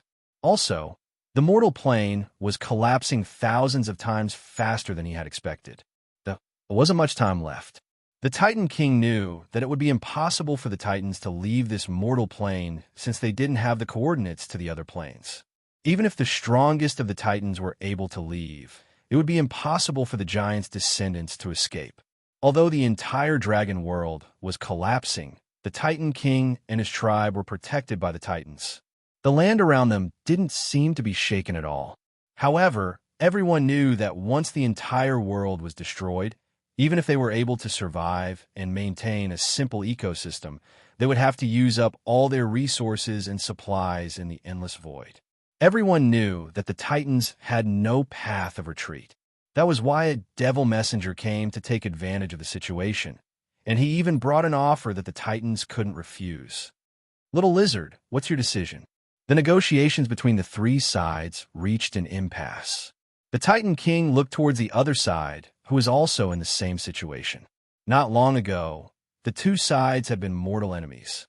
Supreme Immemorial Gold Dragon Loft was the ancestor of the immemorial Gold Dragon Horus.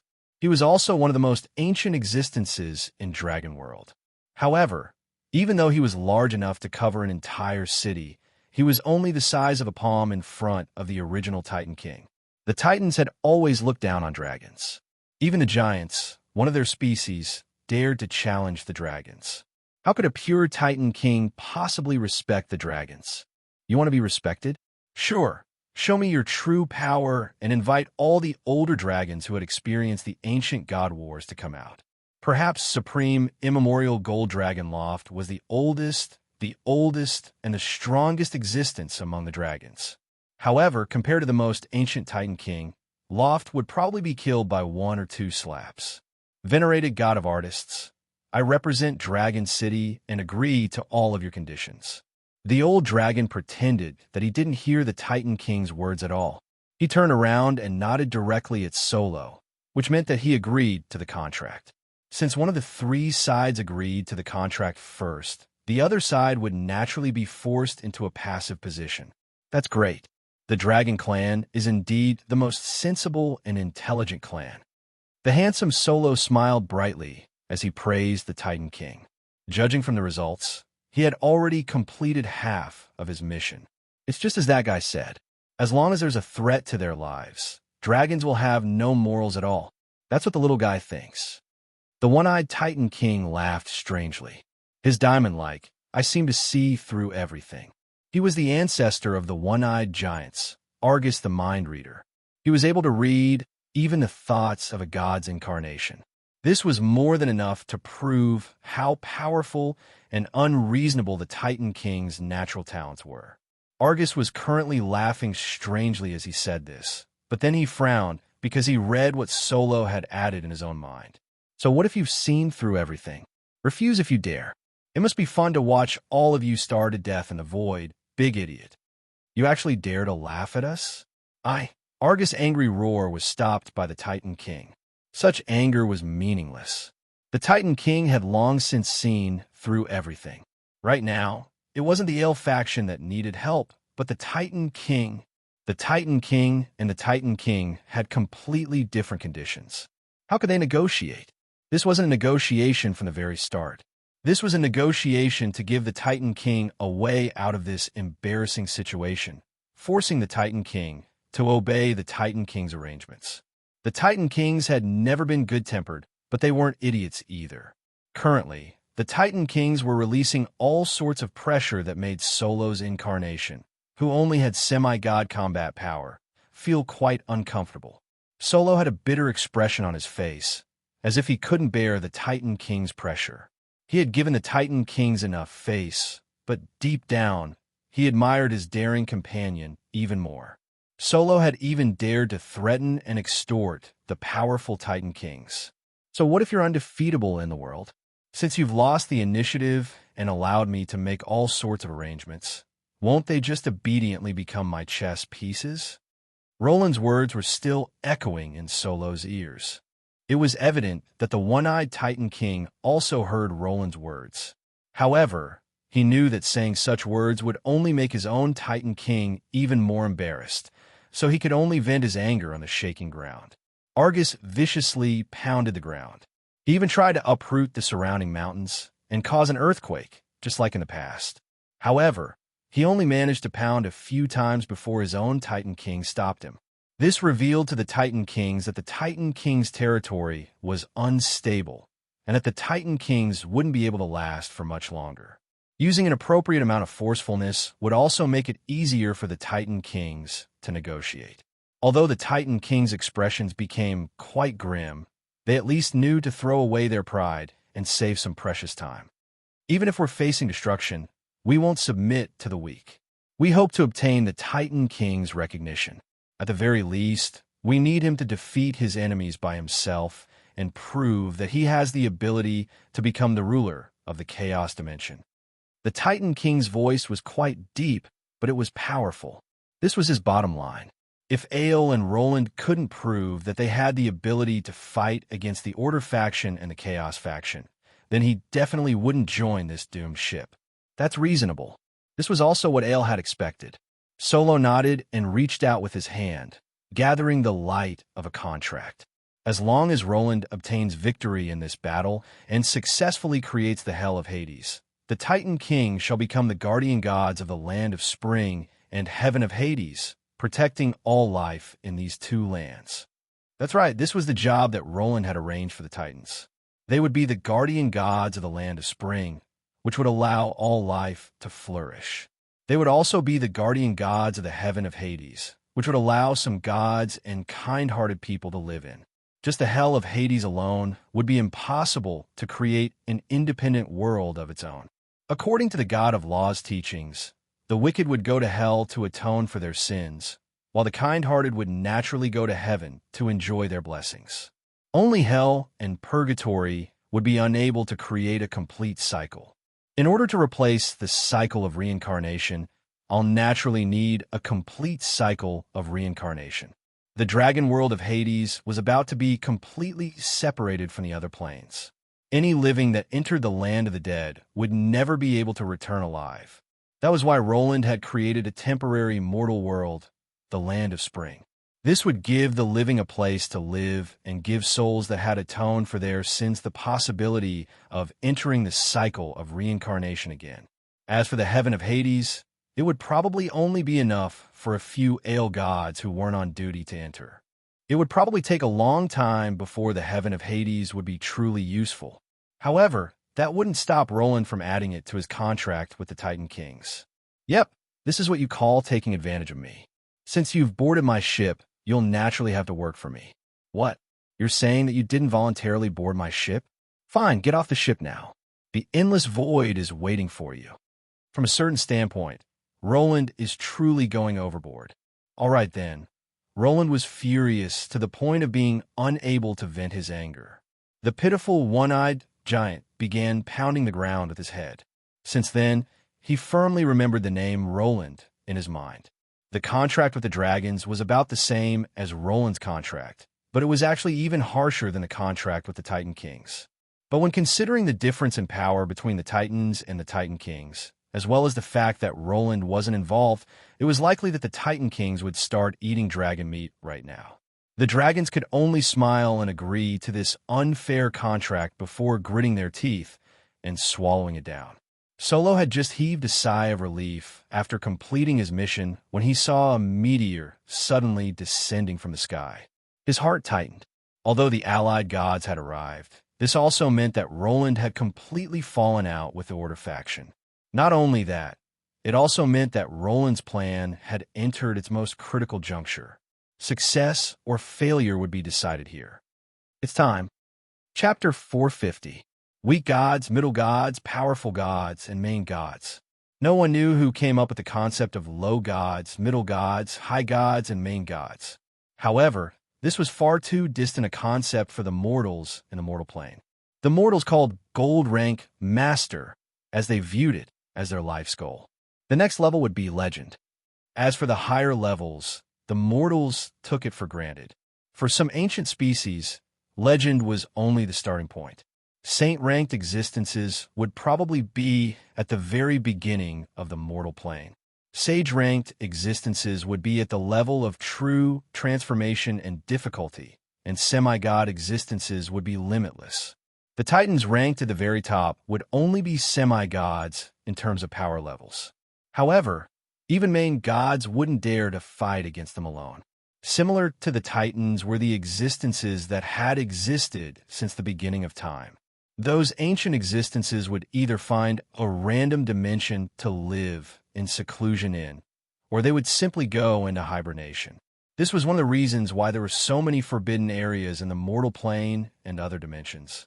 There was even a supreme, immemorial dragon who directly went to the Chaos Abyss to become the ruler of that dimension. Even then, the Chaos Abyss never gave her any trouble. Speaking of which, if the price of becoming famous was being dragged into the holy war that only happened once every 1 or 2,000 years, any powerful ancient species with normal intelligence would probably find a place to bury themselves. Their power levels would be impossible to evaluate with the current power level system. Dragons were strong and skilled in both magic and martial arts. Elves were skilled in magic. Beastmen were pure and skilled in combat, and gods were skilled at using their own divine concepts and natural laws to cheat. There were all sorts of strange natural talents and inheritances. Try to rank them together would be meaningless. Actually, the current power level system was only for humans to explore their own potential. High-level gods existed for the sake of showing off to the weak. The seemingly powerful power levels were only to let the weak know where they should be, so that they wouldn't provoke the strong too much. Of course, the current power level system would probably be sufficient in a low magic generation. But in the middle and later stages of the Holy War, where liches were everywhere and semi-gods were like dogs, the current power level system would naturally become useless. Naturally, a more suitable power level system would be needed. But no matter what, main gods would always stand at the peak of all species in life. Roland had been quite curious about such existences in the past, so he had asked Ale about them. As for main gods, there aren't any detailed classifications. Those who are able to easily tear apart other gods, as if they were made of paper, would be considered main gods. They've all experienced countless years to reach their current level. Even in the Holy War, it's difficult for them to die. They're the accumulation of the entire plane's history. There were 7 such existences in the Order faction and 14 in the Chaos faction. Currently, there were only 5 in the Order faction, 13 in the Chaos faction, and 3 in the neutral faction, Hades. If the ancient races that lived in seclusion were not included, these 21 gods were the most powerful existences in the world. The Lord of Putrefaction had been exiled to the mortal plane. The Devil Lord had led his people to betray the will of the Chaos Abyss, and the Chaos War God had remained undefeated for countless years. Every single main god had countless legends behind them. They were all existences who stood at the peak of the world in both power and intelligence. Even the elf main god, who appeared to be a second-rate main god amongst main gods, was quite sly and scheming. Not only did he have the great achievement of destroying the gold elves, the superior species, but just looking at his recent actions, it was easy to see just how sly and scheming he was. Roland seized the opportunity and chose the perfect time to betray the Order faction. Not only that, the Silver Elves and the Moon Elves were currently embroiled in a civil war. It would seem that Roland, as an elf main god, was unable to even protect his own people, an obvious dereliction of duty. However, some things couldn't be judged on the surface. That's right. Now that Roland had joined the Chaos faction, the Moon Elves who were close to him would likely join the Order faction as well in order to avoid being punished. Meanwhile, the Silver Elves and the other elven gods would still join the Order faction, and the two sides would continue their civil war.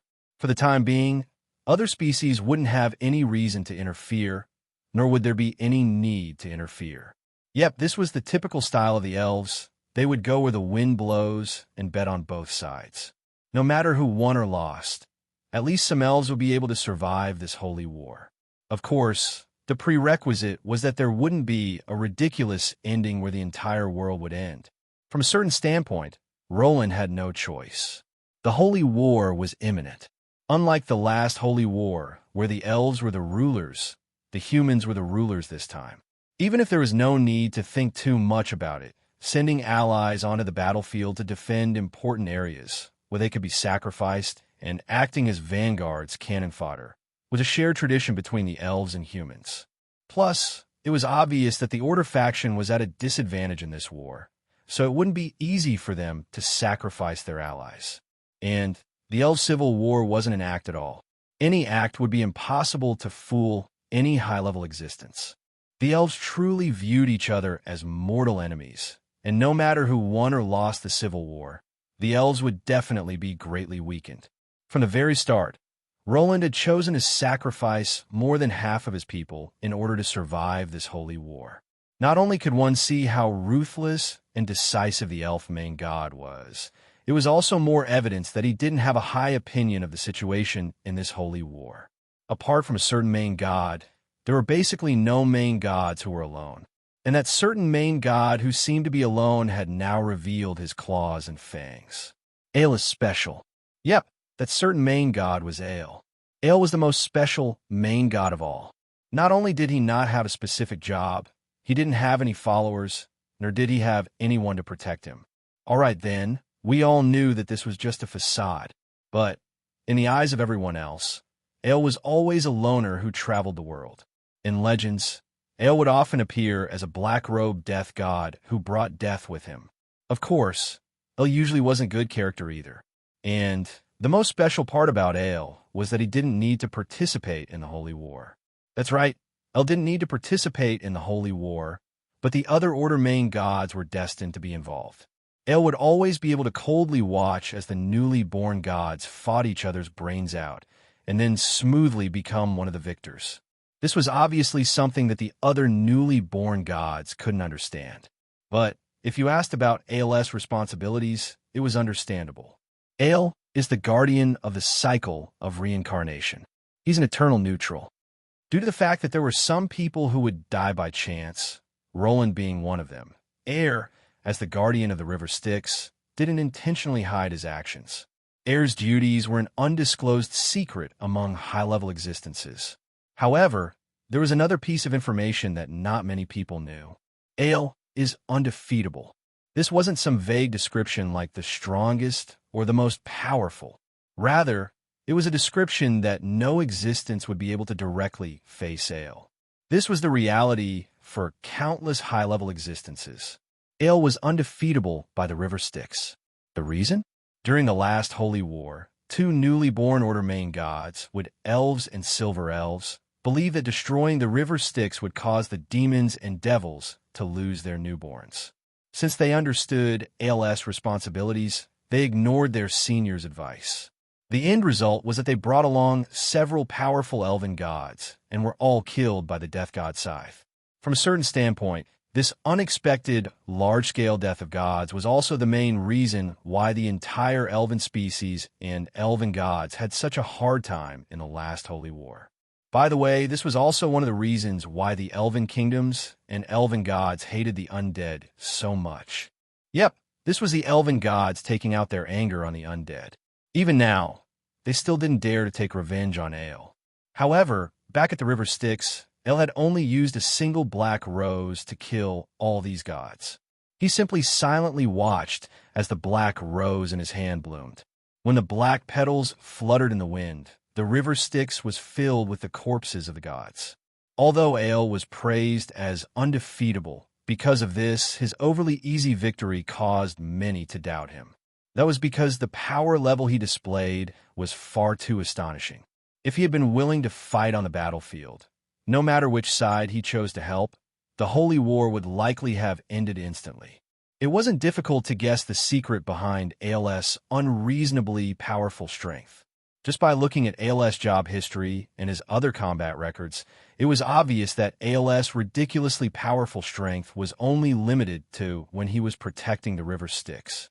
And now, when his own tribe and allies had all escaped into the Hades, Ael met a familiar figure by the river Styx.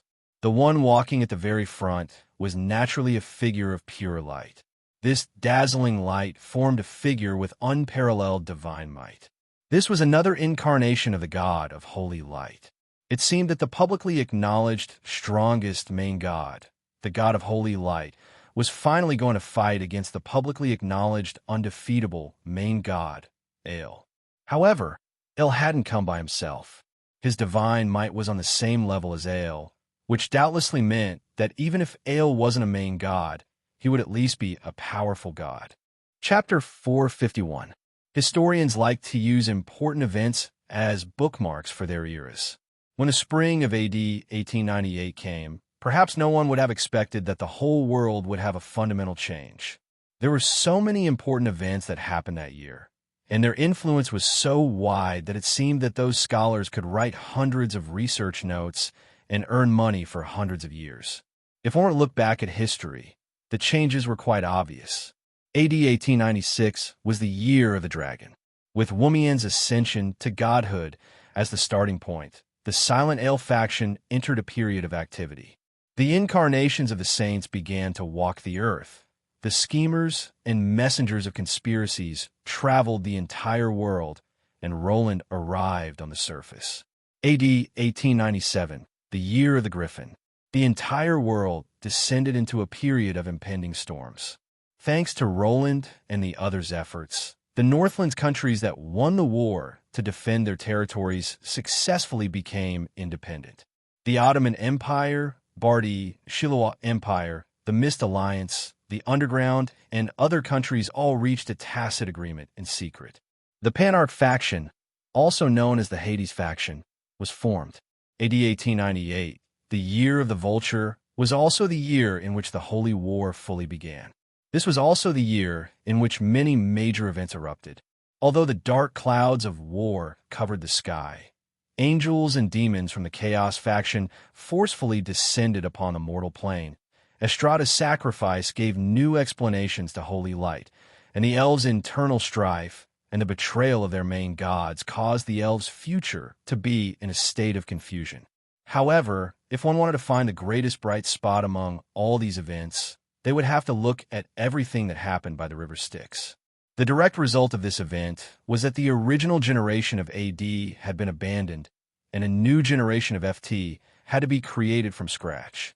AD 1898, the spring of the Vultures, which was also the year of the Black Rats in FT1. Beside the river Styx, the guest that the white-robed young man had been waiting for finally arrived, but he still had no intention of raising his head. I didn't expect that it would actually come to this. Even Ale himself had not expected that things would come to this. At this moment, he had undoubtedly become the enemy of the world. The god behind him didn't seem like he would give him any more time to sigh. This was a pair of smiling twin sisters. The older sister in front had an appearance similar to that of an elf, but she was surrounded by wood. Her grayish-brown dress was also covered in a long beard made of wood fibers. Her dark green hair was also the color of tree leaves. If it wasn't for the fact that the wood spirits didn't have adult female appearances, their auras that were so close to nature would make them seem like the wood spirit's sisters. The elder sister had a similar appearance to the tree demon, but her younger sister had 4 hooves on the ground, happily galloping back and forth, just like a wild centaur. The sisters of joy and laughter were once the descendants of the Lord God of nature. Compared to their powerful ancestors, they were still powerful gods, even though they only had a partial divine title. They were the protectors of nature, as well as some of Drool's protectors and allies. Although they rarely participated in anything related to the mortal plane, they had a lot of connections and connections.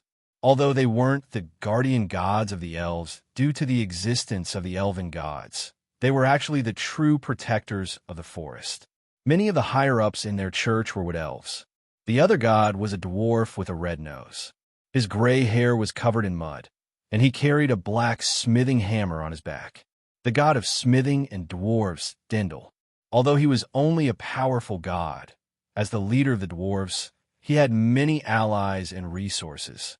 The nature faction and the dwarven faction.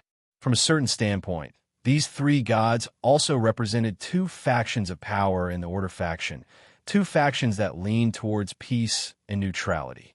The four gods before him were all incarnations, so it was naturally impossible for them to hide from ALS senses. But the current situation caused him to shake his head. What a pity. They're all incarnations. Do you already know? The god of holy light was the only Order main god that had come to hunt him down. Yet, he didn't move at all. It was unknown what he was thinking. The other four main gods didn't even send their incarnations. It was obvious that they already knew something and didn't intend to come here to die. Of course, this old man isn't here to die. We're here to see you off, right? Thank you for taking care of my little girl. The old dwarf's words were quite direct. The goddess of hammers and wine barrels, Mary, was the guardian god of the shield dwarves. She was also one of ALS supporters. In a way, she was the bridge between the dwarven gods and Ale. And now that Mary had chosen to enter the Hades, certain things had come to light. Mr. Ale, thank you for taking care of us, sisters. Mister. The joy and laughter sisters came over with smiles on their faces. The older sister waved her handkerchief in farewell, while the younger sister ran around in joy. No matter how one looked at it, it seemed like they were sending Roland off. This was why Ale sighed at how pitiful it was. But since the information that Ale was undefeatable by the river Styx had spread, it was to be expected that he would receive such a result. Ale wasn't too worried about this. That's right, Ale was undefeatable by the river Styx. This was a fact that had already been written into the foundational laws of the world. And as long as the source of order had basic logical reasoning abilities, it wouldn't allow a main god-level existence to come here to die. AL's undefeatable status came with a price. Just like other Order gods, Ale was naturally limited by his divine concepts even though he had obtained them. As Ale was the first to die, he broke the boundaries between life and death. That was why Order loathed him. Since Ale had lost the most basic ability to evolve and desire, he became an undead that couldn't be changed.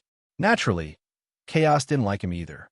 This was the same for the undead in this world. The Order faction viewed them as mortal enemies, but the Chaos faction also viewed them as somewhat useful cannon fodder. They were stuck between two factions, struggling to survive. In fact, they were even rejected by the dimensional laws of the world, which was quite difficult for them. However, this also meant that Ale was a third party that both sides could accept. And so, the important responsibility of guarding the river Styx was thrown onto AL's shoulders. After all, no matter which faction controlled the river Styx, AL's enemies wouldn't be able to feel at ease. This was different from the river Styx's counterpart, the Heaven's Pillar. The Heaven's Pillar wasn't even a passageway that actually existed. Rather than saying that one believed in a true God and obtained the God's permission to enter a divine kingdom, it was more accurate to say that it was a law for souls that had already been marked by God to reach the recipient. Every believer of a God would have a special mark on their soul after obtaining the divine kingdom's permission. This was a basic law, and the closer a believer was to a God, the more obvious the mark would be. That believer would also receive more attention from the gods. In fact, the believer might even become a god's representative in the mortal world and become Valkyrie after death. However, the river Styx was different. It was a passageway of chaos. How could something like law possibly exist? This river Styx passed through countless planes, but the vast majority of them were lower planes that belonged to the Chaos faction. Souls that weren't guided by the Order God would all fall into the river Styx, and when they were attracted by the order of a certain Chaos plane, they would climb up and become new life forms. Since they had come ashore in the lower planes, they would naturally become the residents of those lower planes, demons and devils. It could be said that the river Styx was the cradle of demons and devils. However, nobody knew just how many souls existed in the river Styx. After all, no matter when you looked at the river Styx, you would always see that it was filled with souls. However, not many existences actually knew that the river Styx also flowed through certain upper planes. It was just that at that time, It would either be as beautiful as a dazzling galaxy or simply transform into a rainbow-colored rainbow bridge. Back when Ale brought Roland to the underground world, they even appeared in an underground riverbed in a cave. And if the Divine Kingdom didn't receive enough souls in recent years, there would be a huge gap between the total number of souls in the Chaos faction and the Order faction. The natural laws of the upper planes would be slightly changed, and souls would be attracted by the natural laws of heaven and the Divine Kingdom. New creatures from the heavens would also be born because of this. Of course, if the Divine Kingdom was overcrowded, the birth rate of demons and devils would also secretly increase. Since climbing out of the river Styx represented the reincarnation and rebirth of a blank soul, it was only natural that one could become an angel or a devil. Of course, this couldn't be told to mortals. Angels and demons being born in the same way would not only affect the believer's devoutness. Just the second possibility of entering a divine kingdom apart from the church's approval would make it difficult for the church's atonement scrolls and donation scrolls to be sold. Actually, not only did the mortal Roland not know about this, most of the new gods in this generation didn't know that the river Styx actually had a second function. In the eyes of mortals, as long as the river Styx didn't exist, the demons and devils would have countless descendants. The Chaos Abyss would also have endless potential for war. And the river Styx's hidden function as a balance valve for the holy war would periodically harvest souls as wheat. It could be said that the river Styx was the most important part of the cycle of reincarnation, as well as the weakest part. After all, the river Styx flowed for far too long a distance. Even though Ale himself was incredibly dangerous, as long as a certain part of the river Styx was blocked, it would naturally cause problems for the entire river Styx. That was why Ale needed a guardian that both sides could accept. And so, Ale became a part of the river Styx and the cycle of reincarnation. As long as someone could possibly cause harm to the river Styx and the cycle of reincarnation, his true body would instantly descend. And now, Ale would be strengthened by the river Styx, order, and chaos, becoming the scariest existence in the world. The Order main gods that attempted to destroy the river Styx had already used their lives to prove this fact. This was also why Roland had to die once back in the day. Anyone who touched the river Styx would definitely fall into the river Styx. This was the most basic rule in the world, and it was a duty that Ale had to fulfill. There's a loophole in your plan. Yes, there's a huge loophole. If we don't fix it, this entire plan will be nothing but empty talk. That day at the river Styx, Roland seemed to agree on the existence of this loophole from their conversation. However, they both knew what was going on, but didn't investigate further. That's right, that loophole was Ale himself, the river Styx's guardian. If Ale wanted to create a new cycle of reincarnation, he would naturally have to destroy the previous cycle of reincarnation and allow his soul to enter a new cycle of reincarnation. Otherwise, everything would be nothing but empty talk. And it was obviously impossible to defeat the undefeatable river Styx's guardian, Ale. At the very least, Roland couldn't think of any way to defeat him. At the time, it was impossible for him to use main god combat strength. Not to mention, Ale was someone that even a main god wouldn't be able to face. Ale had the entire cycle of reincarnation as his support and replenishment. At the time, Roland came up with an absurd conclusion. If he wanted to stop the cycle of reincarnation, he would have to defeat Ale. If he wanted to defeat Ale, he would have to first stop the cycle of reincarnation. This was obviously an endless loop. If I can't defeat him, I'll try to talk things out. That was why Roland sought out Ale. In order to realize this absurd plan, he would need to obtain Ale's approval so that Ale would no longer carry out his duty as the river Styx's guardian. Making a true god give up or even destroy his own duty would be the equivalent of, is it time? That's right, it's time for the river Styx, which is as ancient as this world, to change direction. It's time for everything to start anew. Chapter 452. The black rose petals scattered with the wind, and what fell was the sparkling and translucent golden splendor. In just an instant, the incarnation of the holy light died, even though it was a powerful incarnation capable of fighting against the main god. Ayla's snow-white robe and the boat on the river Styx simply stood there. This scene gave off an indescribable feeling of age, yet also made people feel sorrow and vicissitude from the bottom of their hearts. The river Styx was still flowing quietly in front of me, just like countless eons ago. At that time, right after the mortal plane of Ike was formed, the creator goddess of Chaos Daughters vanished without a trace. And after the new mortal plane was formed, an ecosphere with a new plane as its core was naturally formed. If one had to make an analogy, one could use the solar system as an example. HE was Earth, which had the most complete natural cycle and was the most suitable for life to live in. Meanwhile, the lower planes, elemental planes, and upper planes were planets such as the Moon and Mars. Of course, the core of this ecosphere was the hardest currency in all the planes' souls. Unlike star systems that didn't have boundaries, when many planes were connected to each other to a certain degree, the dimensional walls would evolve into dimensional crystal walls, which would block off spying and probing from the outside world. Only existences at the level of a dimensional ruler would be able to affect other planes in any way. However, this newly born mortal plane represented a tremendous amount of soul resources and newly created dimensional laws. The former was the hard currency for traveling across dimensions, while the latter was an important resource for strengthening the plane. A newly born mortal plane without dimensional walls or dimensional lords would be no different from a new computer without a firewall. Countless dimensional invaders and marauders would swarm into this new mortal plane. This was a path that every new mortal plane had to take. In fact, dimensional merchants even called it the infant baptism of a new mortal plane. Only those that can survive the baptism will be able to evolve from the many planes it was formed from and be called a mature dimensional crystal wall. Those that can't will naturally become nutrients for other dimensional crystal walls.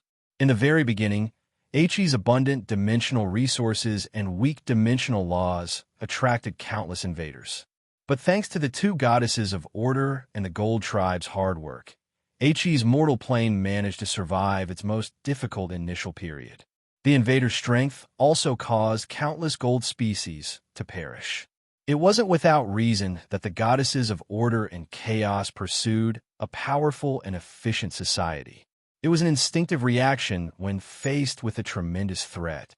Among the 7 calamities of HE, between the 4th calamity, Return of the Demons, and the 6th calamity, Chaotic War of the Gods, there was still the 5th calamity, Otherworld Descent.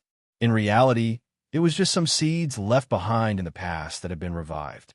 Sporadically, some of their own kind were summoned, but they brought far more trouble to all living beings than the demons. From a certain standpoint, these seeds of sudden awakening were actually reminding the players and gods in the mortal plane not to ignore their existence. However, it was evident that nobody took this seriously. The 6th calamity returned to the main theme of the Holy War.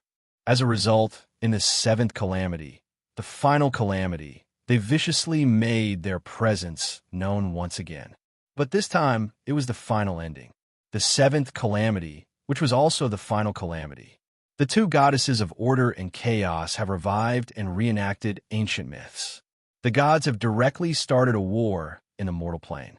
The HE continent has been torn apart over and over again, and numerous dimensional doors have been opened. Powerful otherworld species have completely transformed this world into a living hell. As for whether or not there's an 8th calamity, that's no longer important now that the world has been sliced into more than 3,000 pieces. Original quote from Chapter 25. It could be said that the destruction of the world of HE was personally caused by the goddesses of order and chaos. At the very least, only the goddesses of order and chaos, who were half the rulers of the mortal plane, had done more to completely destroy the world's dimensional walls. However, the otherworld species had also contributed greatly. Wherever these dimensional locusts passed through, there would be nothing left. It could be said that unlike Roland, who only slightly understood the situation, Il had seen far more since he had come from the immemorial era. How could he not know about the so-called Order faction's great prophet? In Roland's Armageddon ending, the seemingly illogical, otherworld creatures gave him a tremendous sense of danger. Since Roland was limited in his knowledge, he didn't care about what would happen after the seventh calamity. However, Ale saw a tremendous danger ahead. He didn't tell anyone else about this, nor did he need to. He had long since realized that no matter what enemies he would meet in the future, he would just have to face them calmly. It was best not to say such depressing things out loud. It's still this river Styx. In the earliest years of Ike, the river Styx contained countless hopes. It was the home of countless souls and the cradle of newborns. Although the lives of the people in Ike were also quite difficult, the number of souls in the mortal plane had increased exponentially. This doubtlessly meant that this was a new mortal plane that was flourishing. Out of the four elements, souls were the foundational and most important resource of the entire mortal plane. Souls could create powerful individuals and provide the power of belief.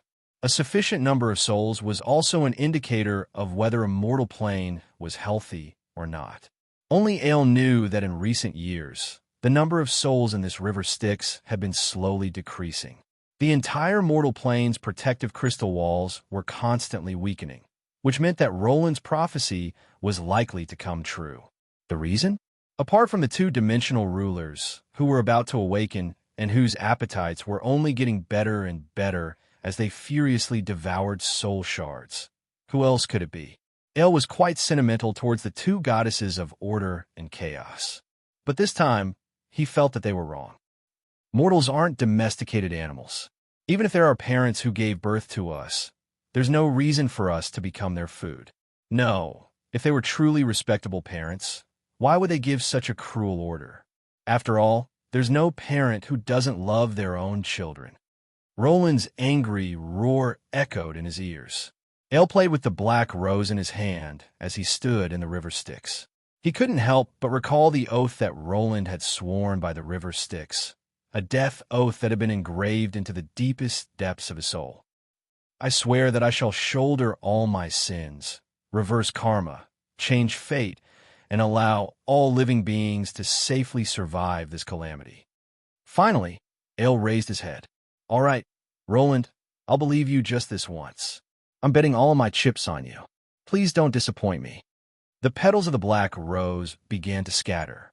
Looking up at the petals that were blown into the air by the wind, the sunlight actually shone into the abyss. Air, who usually had a cold expression on his face, was stunned for a moment before revealing a rare smile. Tomorrow, my hometown Shinrue Mountains should have a sunny day again. I should go back and take a look first. The final rose was blown away by the wind. The entire river Styx's surface was now filled with floating petals. The entire river Styx stopped flowing, and the small boat on the river lost its pilot and quietly stopped. Ale's final words, which were left behind, were some unimportant complaints.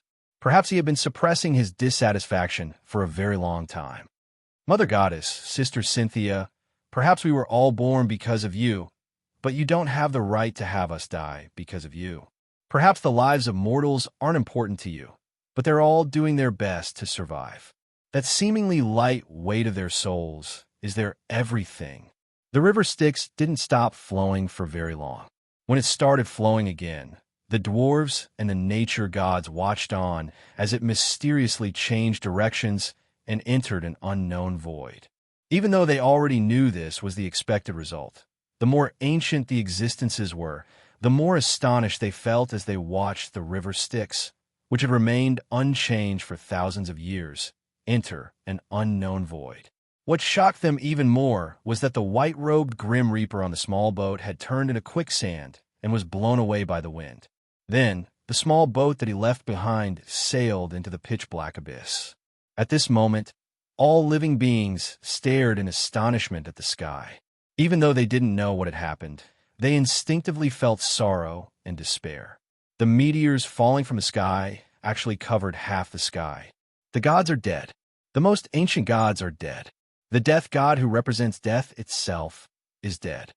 The current god of law, who represented justice, began to show favoritism. The current god of holy light, who represented purification and purity, began to mix impurities. What would be the result? Death. The current goddess of order chose to compromise with chaos. What would be the result if the goddess of chaos decided to use all sorts of rules to limit herself? Death. What would be the result if the guardian of the river Styx decided to destroy the river Styx's normality? What would be the result if the god who represented death and eternity decided to destroy the eternal sleep of death for the living? Death. The undefeatable death god had already become a part of the river Styx. He was now a part of the cycle of reincarnation. And the moment that he decided to change the cycle of reincarnation, he became the destroyer of the cycle of reincarnation's order. Since he was the guardian of the cycle of reincarnation, he had to fulfill his duty as the guardian of the cycle of reincarnation. Due to this conflict, the only option left was to remove the conflict from the cycle of reincarnation. Please die, because all living beings need salvation. The crazy Lich Roland, who always cracked ridiculous jokes, had a heavy expression when he first met the death god by the river Styx. He lowered his head and begged for the death god's death. This was also the first and only time in his entire life that he had ever lowered his head. He didn't lie, because lying was meaningless to him.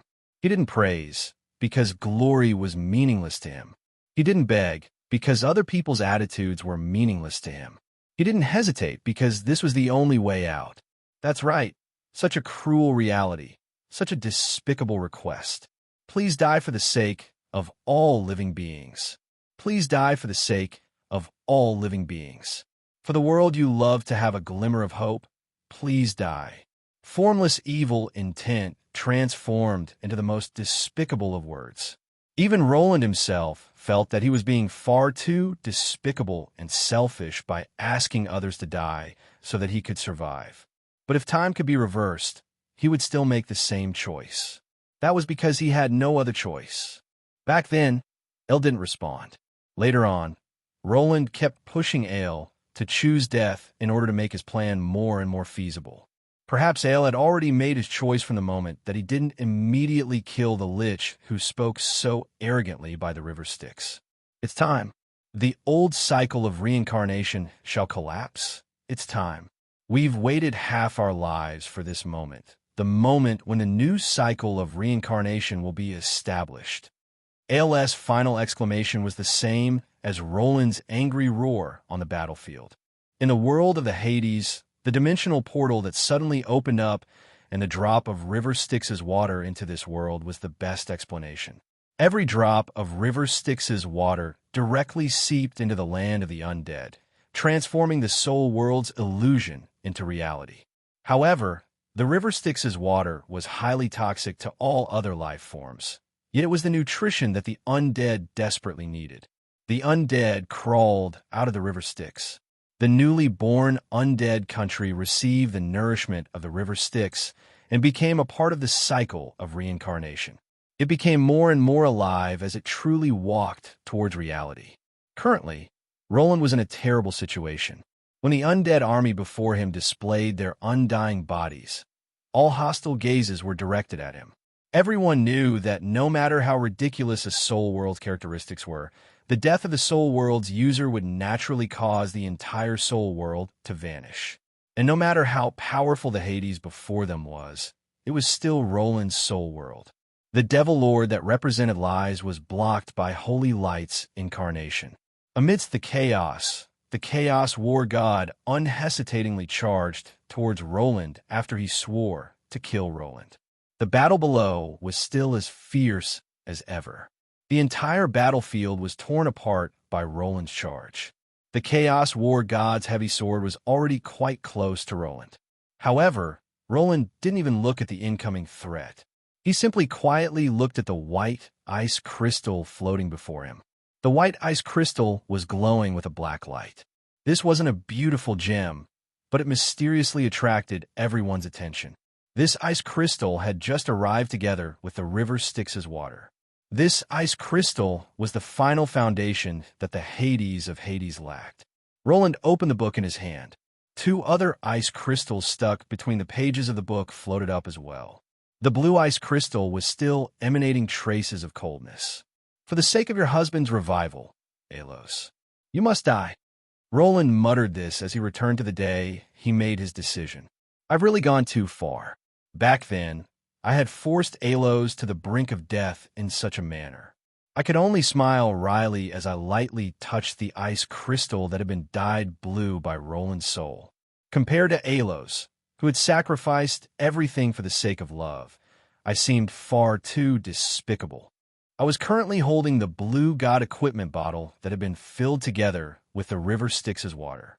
Currently, it was overflowing with the divine power of the ocean. The waves and anger around it seemed to be venting a certain god's dissatisfaction and hatred. Meanwhile, the other ice crystal was still glowing gold as it floated in midair. It was like a sun that dispelled the darkness around it. However, it wasn't as blinding as the light bulb in the sky. Holy light must be saved. That's why Estrada must die. I touched the ice crystal, but there were no tears of weakness in his eyes. The war hammer on my back was faintly resonating with me, as if it was comforting me not to think too much. But right now, I didn't dare to think too much. I no longer had any time left. The death god's soul contained far too much power of death. The white ice crystal had already been dyed black. In just a short few minutes, cracks had already appeared on it. Unlike other souls, ALS soul was far too powerful. I needed to complete the ritual before the ice crystal shattered. Everyone needs to be saved. The cycle of reincarnation must be ended. That's why El must die. 3 ice crystals surrounded me as a dim, 3-colored light distorted the entire world. The prelude was over. Far too many people had been sacrificed and lost on this journey. It was time for us to complete our dream. It was time to change the fates of everyone's inevitable destruction. At the very least, we needed to make their sacrifices worthwhile. Imperceptibly, a masked, silver-robed individual was standing behind me. He had descended together with the other gods, but he had remained abnormally silent this entire time. Currently, he was wearing a faceless mask and was constantly trembling as if he was laughing maniacally. He faced the Chaos War god's charge. He suddenly pulled off his mask to reveal the skeleton Lich's true appearance.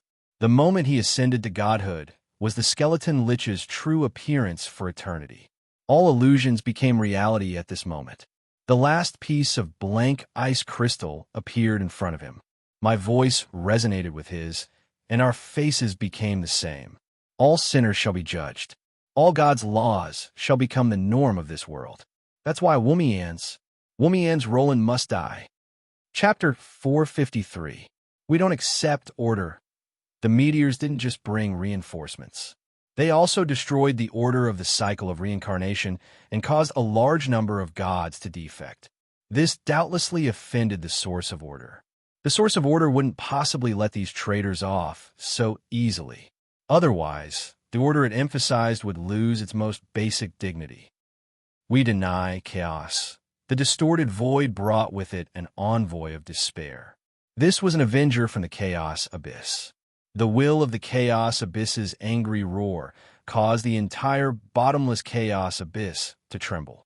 Countless demons were devoured by the chaos abyss in despair. The fact that the river Styx had changed its direction was a fatal blow to the chaos faction. The chaos abyss would suffer the most from this. Even if the river Styx didn't completely dry up in a short period of time, it was likely that the production rate of all demon planes would drastically decrease. Every top-level combat strength would be greatly reduced. Even if the Chaos faction lured high-quality souls from the mortal plane into the Chaos abyss, it would be far less effective than before. With the Chaos faction's usual style, it would be inconceivable that they would let the culprits go with such a deep hatred. Not long after the god from the Hades arrived, new reinforcements entered the Hades. Since Ale cut off all communication with the Chaos abyss, these reinforcements would have to mentally prepare themselves that they wouldn't be able to return before they completed their master's orders. We shall create the hell of the Hades for all living creatures. Perhaps it would be more accurate to say that they were mentally prepared to fight for several years, several decades, or even several centuries. The meteors and distorted spatial tears brought reinforcements from both factions. There weren't many reinforcements.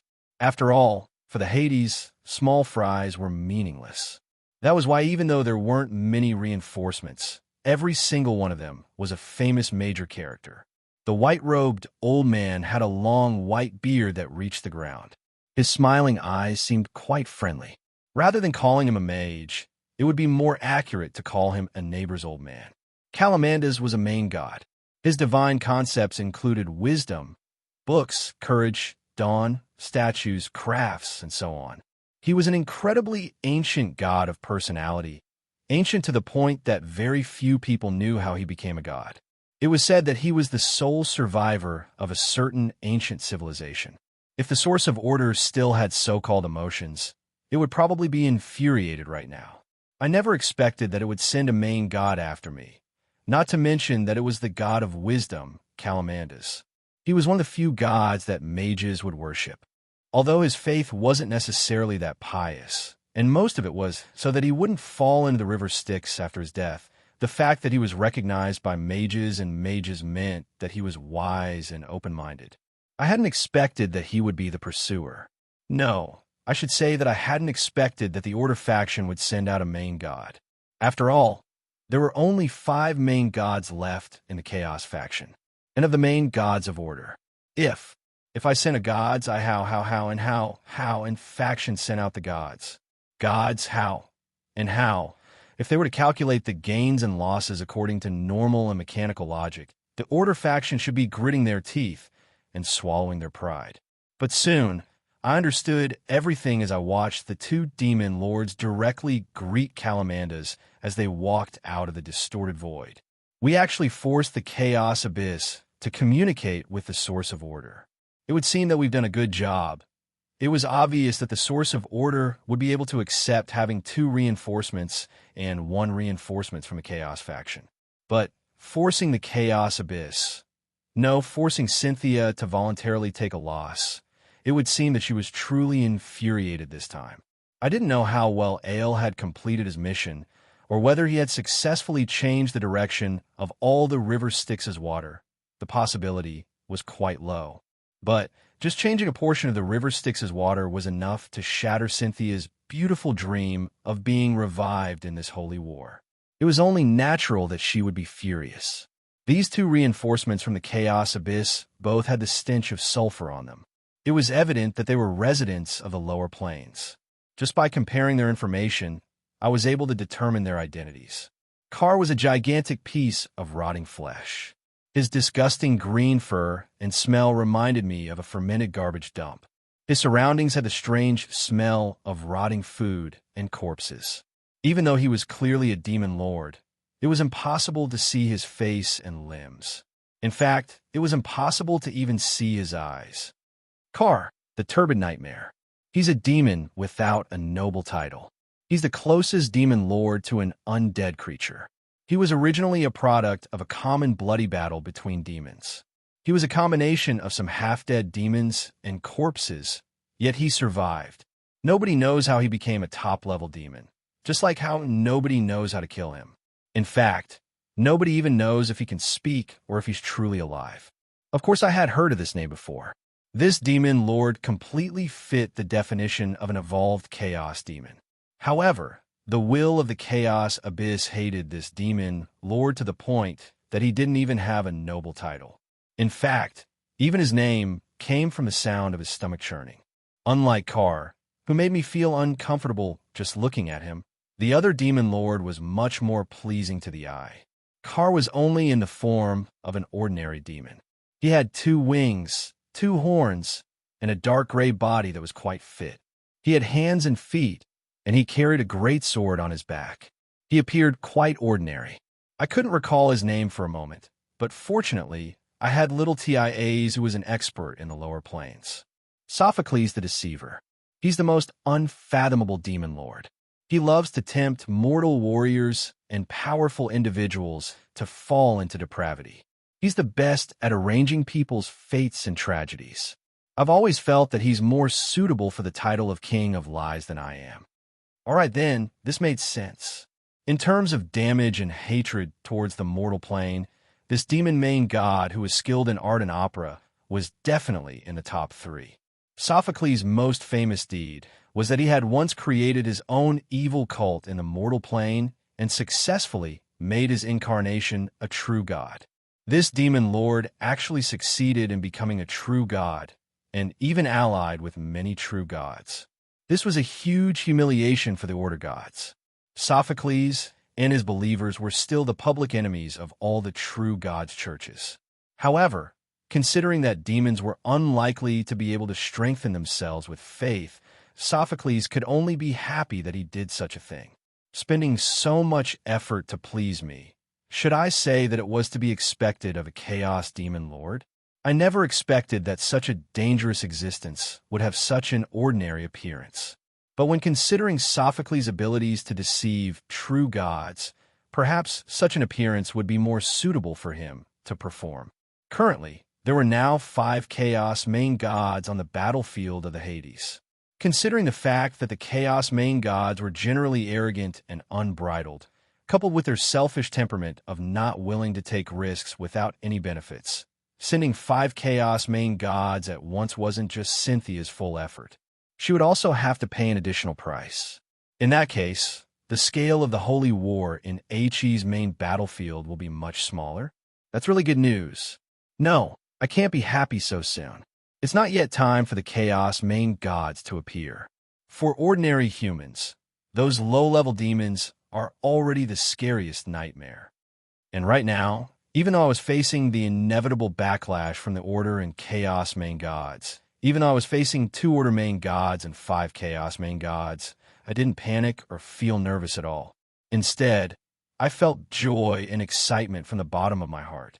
That's exactly how it should be. If we can't even make the Order and chaos main gods feel enmity towards us, then what's the point of all our hard work and sacrifices? My enemy's strength only made me happy. This wasn't because I was insane. It was because we had gone through so much trouble to prepare for this war and made so many sacrifices. How could we possibly be afraid of our enemy's strength? It was the opposite. Our enemy's attention and enmity meant that we were on the correct path. Right now, the Chaos War God was right in front of me, but he was forcefully forced back by my silver chains. Together with the 4 Chaos Towers, the dimensional wall that represented the birth of a new world also rose up. That's right, 4 Chaos Towers. Around the silver tower that Woomians and I were standing on, there were 3 other towers rising up. The 4 elements creation forbidden spell had already been fully activated. The white tower was the product of gathering ice. It was the tower of life in the hell of Hades. At the top of the tower was a statue of a goddess with the original water elemental god Alo's soul crystal as its core. White light was currently shining upon her citizens, giving the dead endless life force. The black tower was the product of gathering death. It was the Tower of Soul in the hell of Hades. In the crystal skull at the top of the tower, Ale's soul crystal was glowing ominously as the power of death was being nurtured. The golden tower was the product of gathering holy light. It was the Tower of Time in the hell of Hades. It was the only pure light in hell. Although the power of holy light was still gathering, Estrada soul crystal was currently glowing with the light of salvation within the statue of the lamplighter. Although the silver tower under my feet seemed rather dim since it hadn't been activated yet, it was doubtlessly the final piece of the puzzle for the 4 elements creation, the Tower of Law. In the creation of the 4 elements, they were the most important core and cornerstone. All changes would revolve around them. In ancient creation myths, the 4 elemental tower had also appeared before, but it was unknown to the world. The elemental throne from the 4 elemental planes? He was truly ridiculously powerful back in the day. But to me, this truly is the strongest mage tower in the world.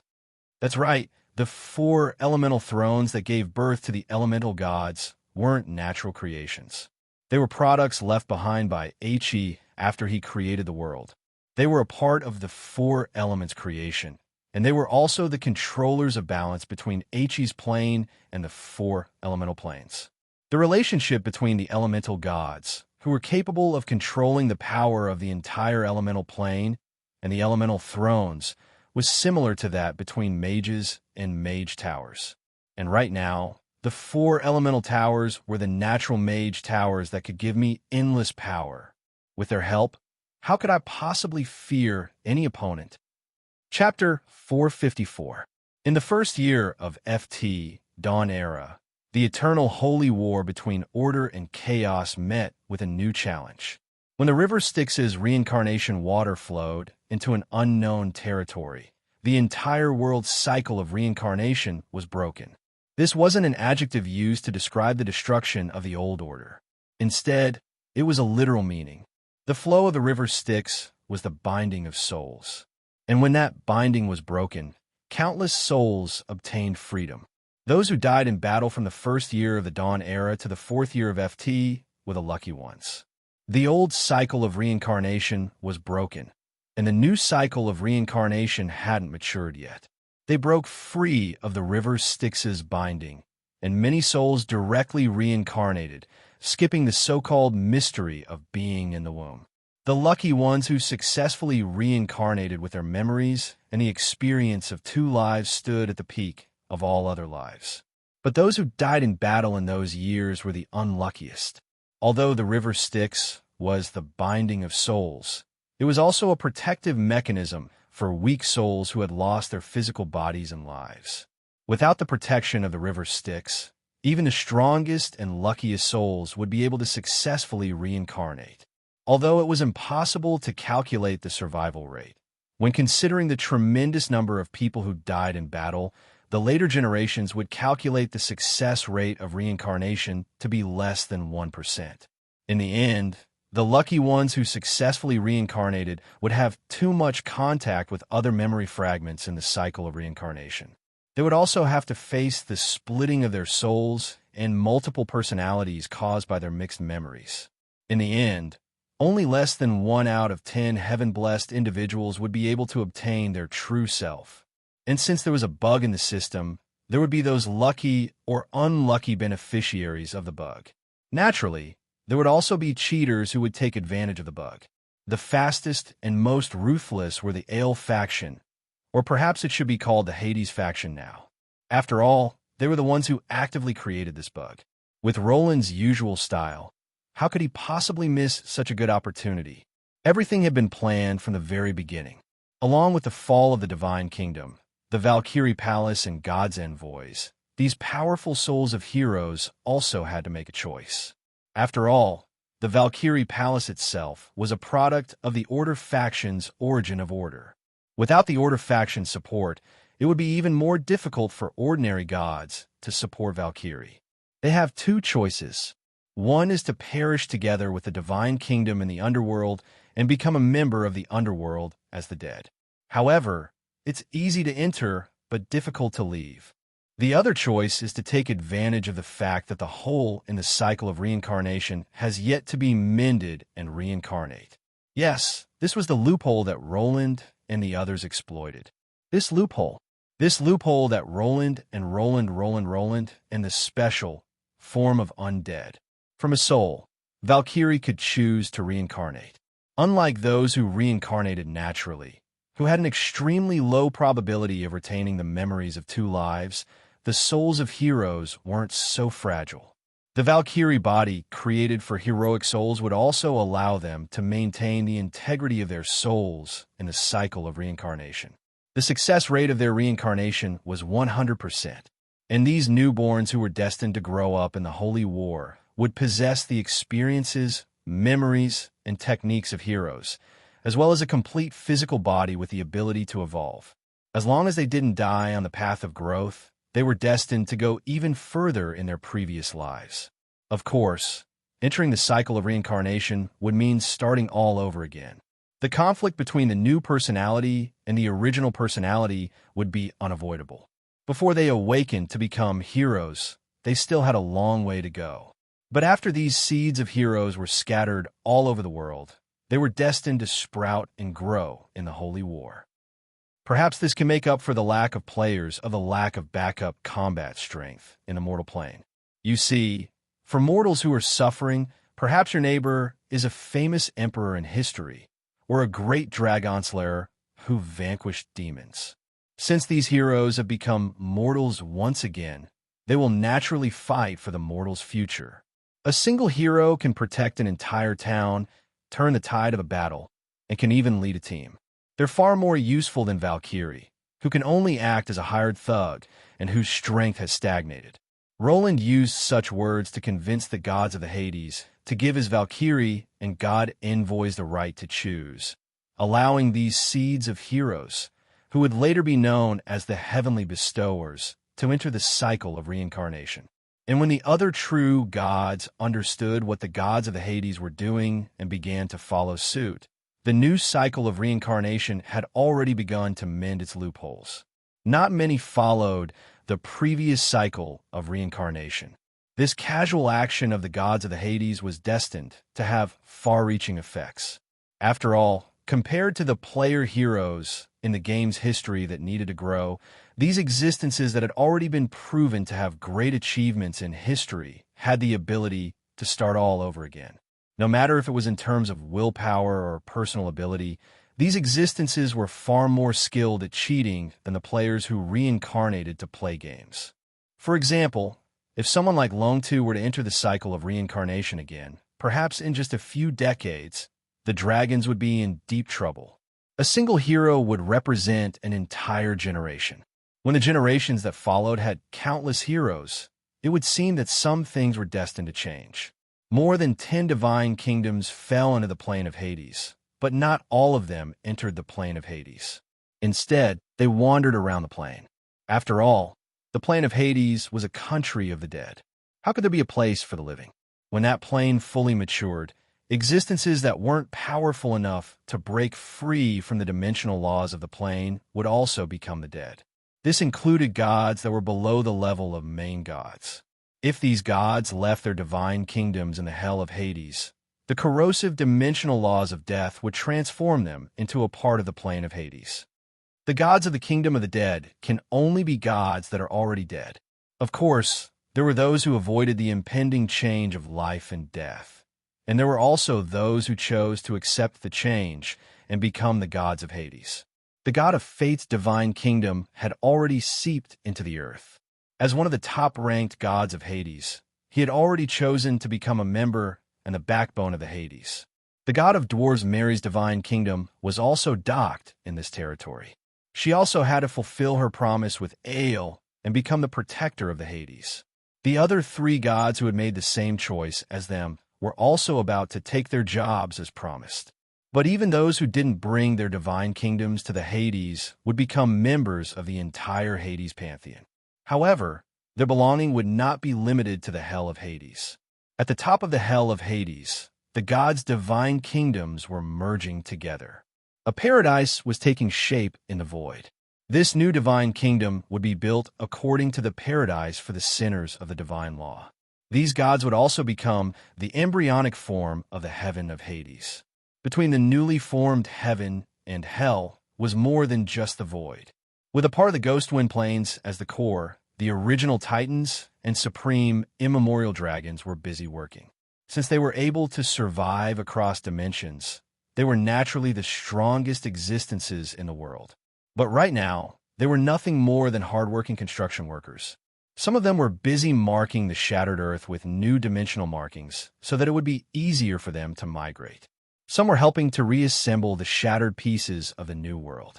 Some were traveling back and forth, drawing dimensional coordinates. Some were providing protection for the fragile, ordinary lives.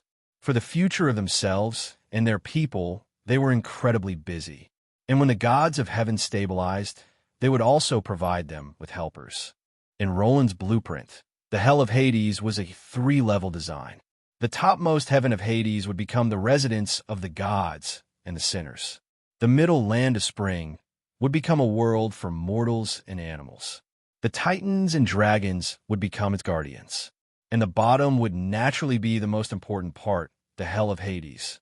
With the help of the 4 elemental towers, the Hell of Hades and the Hell of Hades would receive at least one amount of nourishment and supply, while the Hell of Hades would receive at least one amount.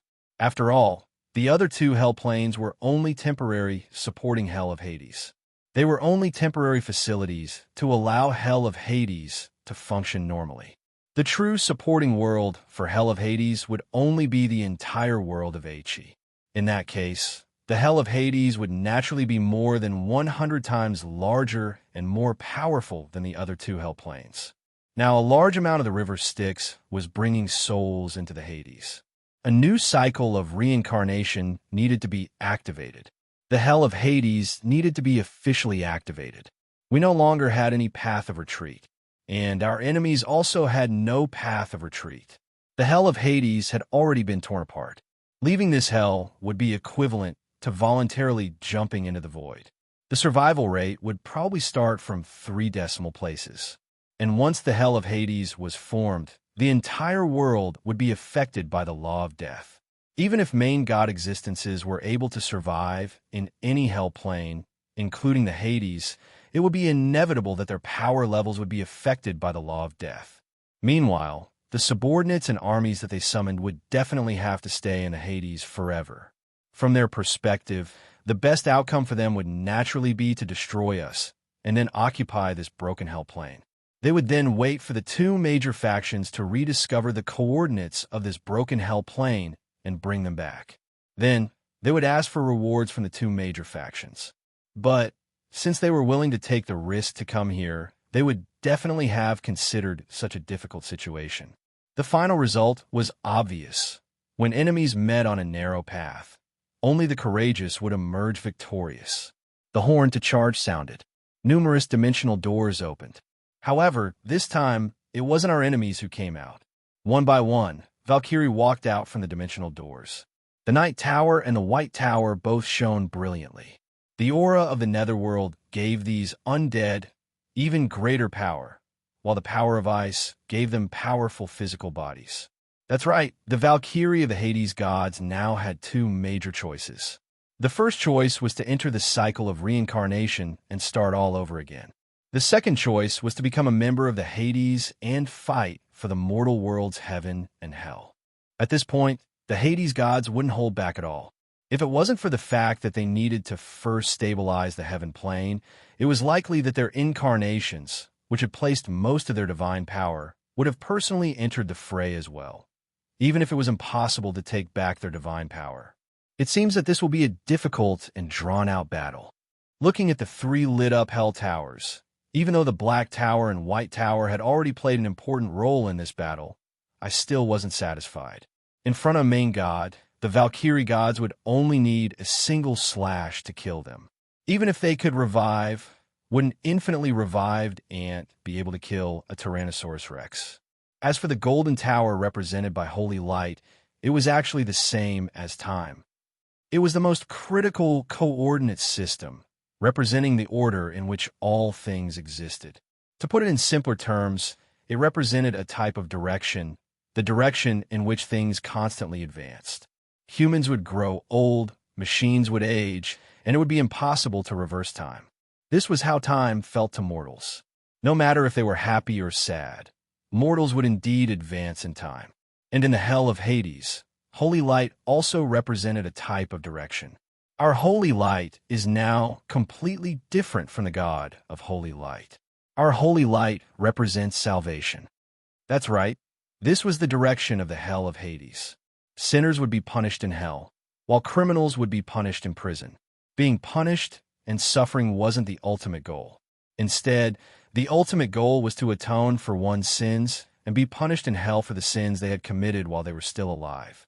Only then would they be able to enter the cycle of reincarnation cleanly. This would also serve as a warning to mortals to do good in the mortal world and not commit so many sins. And the direction in which the hell of Hades operated would naturally result in the salvation of both mortals and hell souls.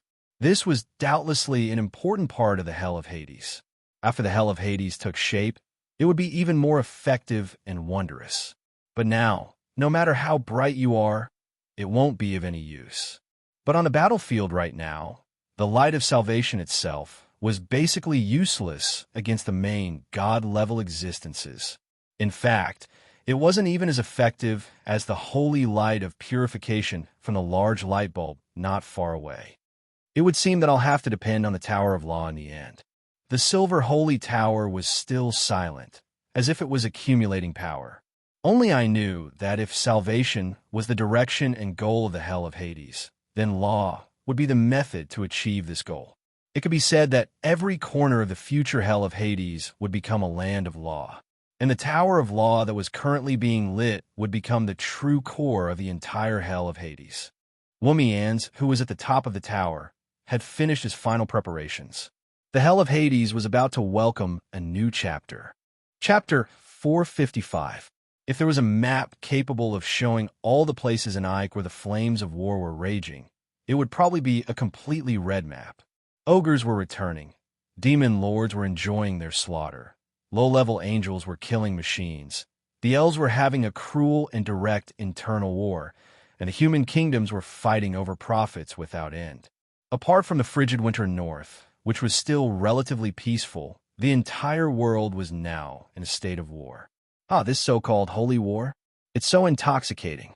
The kings desire new territories, the military officers want to use the heads of the dead to get rich and get promoted, the merchants are finally going to sell the goods they've been hoarding for so long, and even that heroic youth, doesn't he also desire to become a so-called hero? Holy war? Is this any different from past wars? Don't just look at how happy everyone is right now. Let's see how many people will be able to survive until the end of this war. The holy war was right around the corner. Bards who sang sarcastic songs were just as annoying as prophets who saw ominous things. That was because they all saw the truth, especially since countless taverns and opera houses were currently performing hymns about war and epics. Such truth was far too disappointing. However, very few mortals knew that in an unknown dimension, another war was currently taking place that would determine the fate of all mortals. No matter how cruel and powerful this war was, as well as what this war represented, this was probably the real holy war. 5 chaos main gods and 2 order main gods. Nearly half of the highest level existences in the entire dimension. This seems rather difficult to deal with countless dimensional doors kept opening. The main gods forcefully summoned reinforcements from both sides, even if reinforcements were destined to be a one-way ticket to war and death.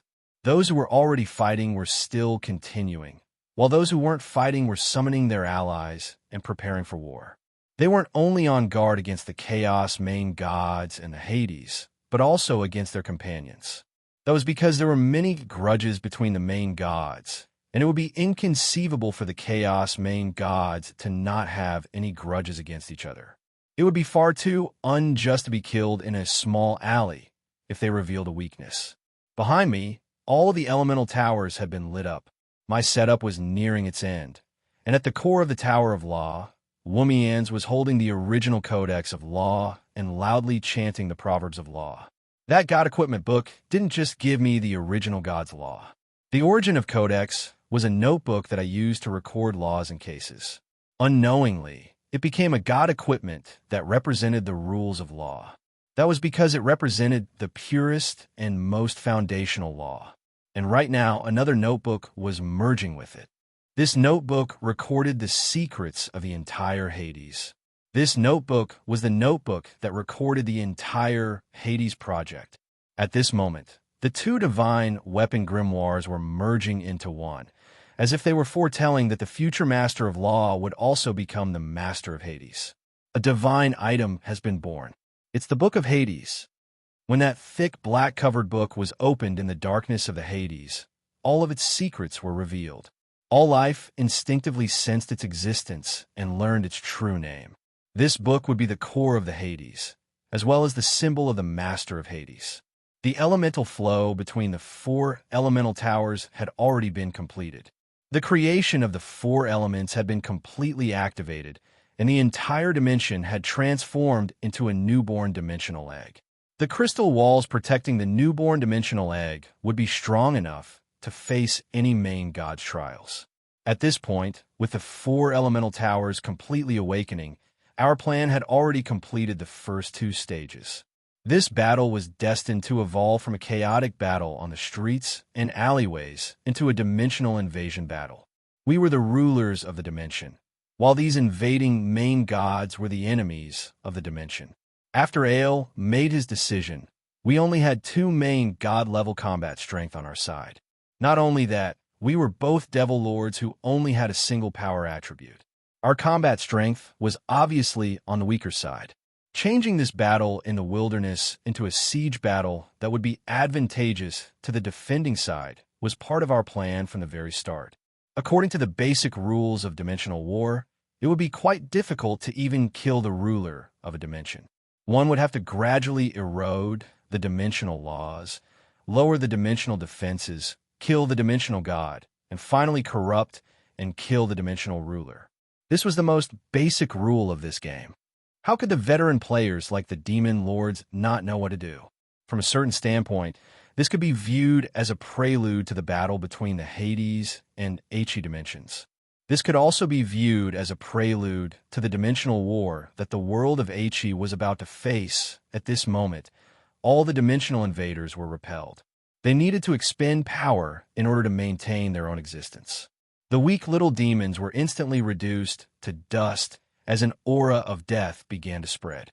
Since this was destined to be a battle of attrition and endurance, the demon lords unhesitatingly summoned even more cannon fodder.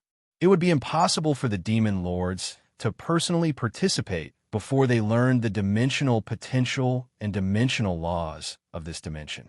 Asterisk clang. Asterisk, all right then, I spoke too early. I inhaled a cold breath as I looked at the heavy sword and sparks that viciously collided with the dimensional walls right in front of me.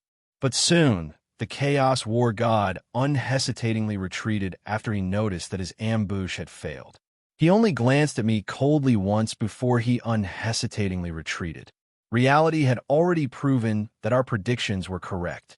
The dimensional walls would still be sufficient for the time being. Of course, I unhesitatingly focused on what Wumians was currently doing, creating the Hades. The Book of Hades had already been opened, and the illusory hell of the Hades had already taken shape. The illusory image of hell that kept appearing and disappearing in midair was the blueprint for the hell of the Hades. And the first page of the book was actually a table of contents. The table of contents was the blueprint for the future hell of the Hades. 4 pillars for halls and 7 hells. Yep, this was the blueprint for the future hell. The 4 pillars, apart from representing the 4 elemental pillars, naturally also represented the 4 pillar gods of the Hades. Just like how there would definitely be elemental gods in the elemental planes, the 4 pillar gods of the Hades were the controllers of the 4 elements that created the Hades. They were the pillars of the hell of the Hades, as well as the rulers of the Hades. And Wumians, who represented the pillar of law, was naturally one of them. No, I should say that he was the most important pillar. He was one of the 4 pillar gods, the leader of the 4 halls, and the king of the 7 hells. He would become the ruler and final judge of the Hades. His importance even surpassed Ale, who was the foundation of the undead. I slowly walked over and lightly touched Wumian's silver mask with my hand. I felt rather strange. That was because from a certain standpoint, Wumian's was both my clone and my child creation. As my most unique creation, in order to ensure absolute fairness, Wumian's was an existence without any sense of self or emotions. Without a sense of self, there shouldn't be any concept of existence. Yet, Wumian's just happened to be recognized by everyone. This contradictory existence formed the last of the 7 original sins, the Wumians who represented sloth. Incomprehensible? Actually, it was only because of my system's reminder that I discovered that I had unknowingly completed the final creation. Just as I said when I blessed the wood spirit, in my understanding, sloth actually represented coldness and indifference. No matter how lazy a person was, they would become diligent when their life was in danger. Many times, what seemed like laziness actually had nothing to do with them. In that case, what sloth truly represented was a type of selfishness and coldness. It was a type of desireless and heartless. Passionate people would always appear diligent and meddlesome. Cold people would always be locked up in their own world. They would use all sorts of excuses to isolate themselves from the world and do nothing about the outside world. And the best example of desireless and emotionless was naturally the absolutely just Wumians. Because he had no desires, he wouldn't be biased toward others. Because he was emotionless, no matter how much the sinner deserved sympathy, judgment, and punishment would always be carried out according to the law. Under the guidance of a certain existence, my split soul shards created the fairest God. This indirectly proved my previous inference. Gods are also different types of undead. There are no coincidences in this world, only certainties. System, after this battle is over, I'm going to get even with you. Ha, Cavendish, just watch. This is our ace in the hole. God's descent. Time was limited, and I didn't have the time to waste on my system. I roared angrily, and my vision mysteriously changed. The Woomians who was currently standing in front of the Book of Hades had become me. When we fused as one, the silver robe that I was wearing and the silver mask that Woomians was wearing merged together once again. The weight of the gavel at my waist really made me miss it. That familiar posture of a judge made me recall the time when I was still in the underground world. However, the frightening power of law that overflowed with it had long surpassed the level of mortals. That's right, we had combined into one. This perfect reverse God's descent was my ace in the hole. Woomians is a true God. If all of his godly powers were to descend upon me, no matter how high our soul compatibility is, the only outcome would be an explosion. This is determined by the limits of my mortal physical body as a vessel. The overly powerful Woomians is unable to use God's descent on me, but I can use God's descent on Woomians. Since a God's will could suppress a mortal's will to complete their descent, in theory, a mortal could also use God's descent on a God's body. However, under normal circumstances, a God's instinctive resistance would cause a mortal's soul to collapse. However, Sloth, Woomians didn't even have a sense of self, and his soul wavelength was the same as mine, so it was only natural that we would be perfectly compatible. Now, the rules of God's descent were reversed, and my will descended on Woomian's body. With the support of sufficient God's power, my soul world began to improve, and the concept in the Book of Hades began to become reality. Just me alone wouldn't be enough to manage the creation of the Hades plane and the ascension to godhood. That was because I didn't have enough power.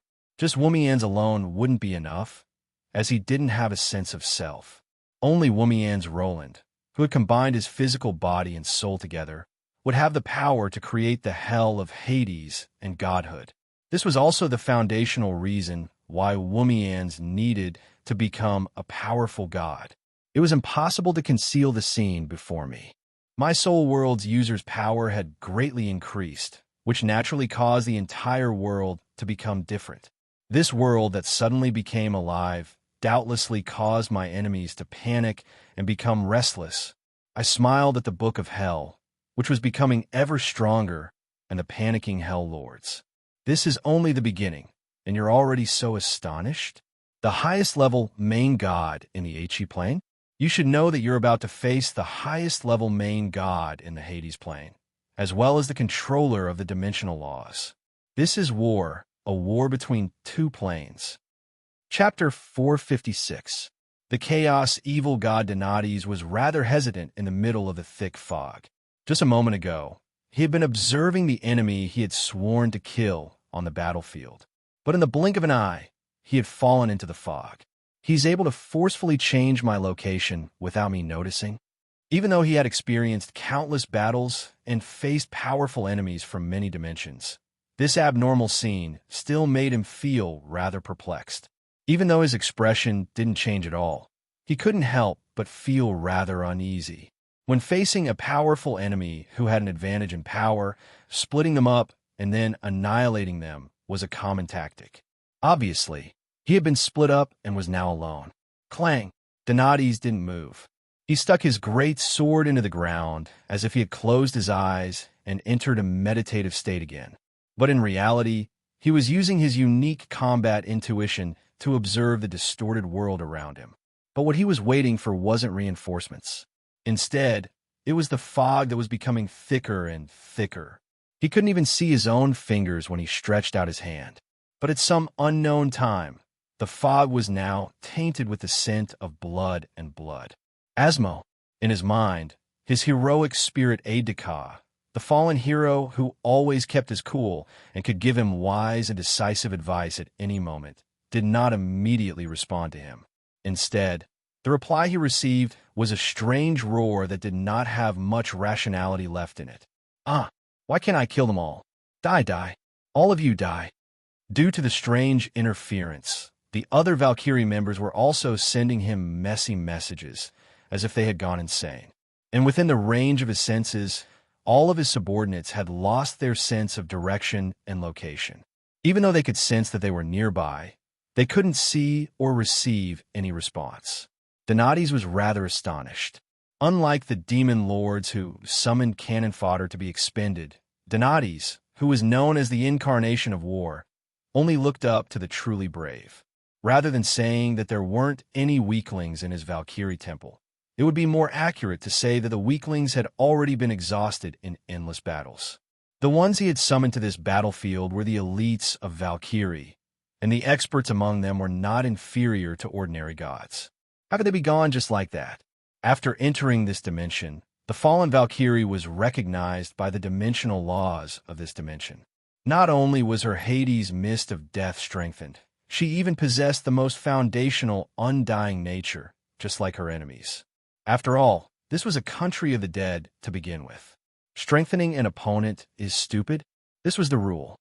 Limit the target, limit the target, limit the result. As long as all the conditions were met, there shouldn't be any difference. Unlike the rule force that could be manipulated in the outside world, under Roland's control, the Hades' rule of law carried a more rigid burden, and at the same time, it also had a stronger restriction and adaptability. Since the rules have already been set, how can they be trampled on at will? If the rules of law could be changed based on someone else's identity, status, and characteristics, then what difference would it be from the original Church of the Gods? What need would there be for it to exist? Donades didn't relax or feel lucky at all that his opponent had greatly strengthened his Valkyrie warriors. That was because Donades knew that a soul world was the soul world that Roland desired. Ever since he entered this world, Donades had noticed how twisted and insane this world's natural laws were. Being able to create such a world was already proof of Roland's extreme stubbornness and insanity. In this world, where willpower could be transformed into actual power, the most difficult types to deal with were stubbornness and insanity. The former's extreme stubbornness would cause the natural laws of this world to become ridiculously restrictive and effective. As for the latter, nobody could predict what type of natural laws they would choose. But just dealing with them like this wasn't a solution. Finally, Donades chose to take a step forward. The moment he took his first step, the entire world instantly distorted. This is a battlefield. That's right, it was blood red. This was a boundless red wasteland. Even the ground was dyed red with blood. Countless souls were fighting against each other in this battlefield. There were ghost knights, butchers wielding kitchen knives, and the undying Valkyrie. No matter how powerful, glorious, or undying they were all ordinary soldiers here. This was the most berserk of battles. All the souls here had lost all sense of reason. They were using sharp blades to attack each other, using their claws and teeth to tear each other apart. They would tear off their own heads and intestines and throw them at each other. Their only thought was to tear apart the enemy before them. Every moment, an army flag would be cut down along with its owner, and the next moment, an equal number of souls would rise up. Here, the strongest Valkyrie were no different from butchers. Their originally clear eyes were now filled with twisted insanity and bloodthirst. Some powerful existences were even crawling on all fours and biting each other like wild dogs. No matter if they were the venerated king or the glorious Valkyrie, they were nothing more than angry beasts driven by their instincts. Asmo? Dibbo? Carrie? Donades was somewhat hesitant. He immediately saw several familiar figures, but his master summons still hadn't received any response. These souls that had died and revived over and over again had long since lost their most basic sense of reason. At the end of the red mist, the silver-robed and masked Roland stood there, seeming to be admiring the current scene. A righteous war? A holy war to suppress evil? A war for living space? Stop joking around. Since all of you like to use various reasons to kill each other, then I'll give you a reason to kill each other here for all eternity, just like your favorite beasts. Donades turned around and saw that his holy mage robe was currently glowing with the pure light of law. The malevolent skeleton was laughing maniacally in an evil manner. The crazed and twisted expression on its face caused even Donades to be moved. Welcome to hell. This is the first prison, the bloodbath purgatory. Those who willfully kill war criminals and bloodthirsty maniacs. Yep, as well as so-called heroes. As long as they participate in war and take the lives of others, no matter what the reason, excuse, or identity is, they will all be sent to this prison. Upon seeing Donades, Roland, who was filled with evil intentions, suddenly bowed as if he was a hospitable host. Venerated war god, please forgive me for how simple this place is. However, I feel that this bloodbath purgatory is the most suitable place to receive the war god, who is the incarnation of war. Do you like it? Or perhaps you don't like the impromptu performances of your subordinates. Or perhaps you intend to personally participate. The silent incarnation of war didn't respond. His heavy sword that glowed with a murky black light was his usual answer to Donati's question. But this time, his unstoppable heavy sword met its match. Within the red mist, a gigantic creature blocked the heavy sword. When the red mist was no longer able to obstruct Donati's vision, the gigantic creature within the mist revealed its true form. Even Donati's couldn't help but suck in a cold breath. This was a terrifying, gigantic creature. Its appearance was somewhat similar to that of a hellhound.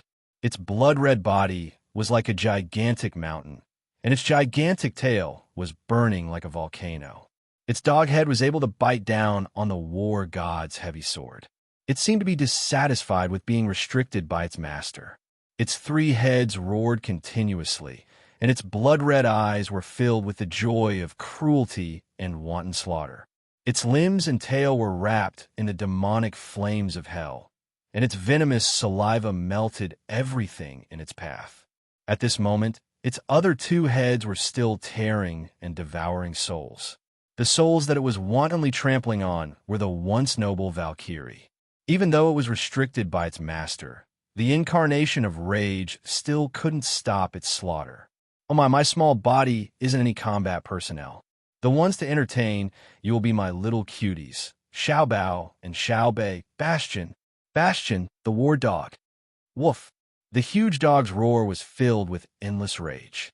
Even though it was facing its master, the war dog of wrath, which had entered combat mode, was still unable to control its endless rage. All right, since you've requested it, Xiao Bei. Bastion. Yep, Xiao Bei.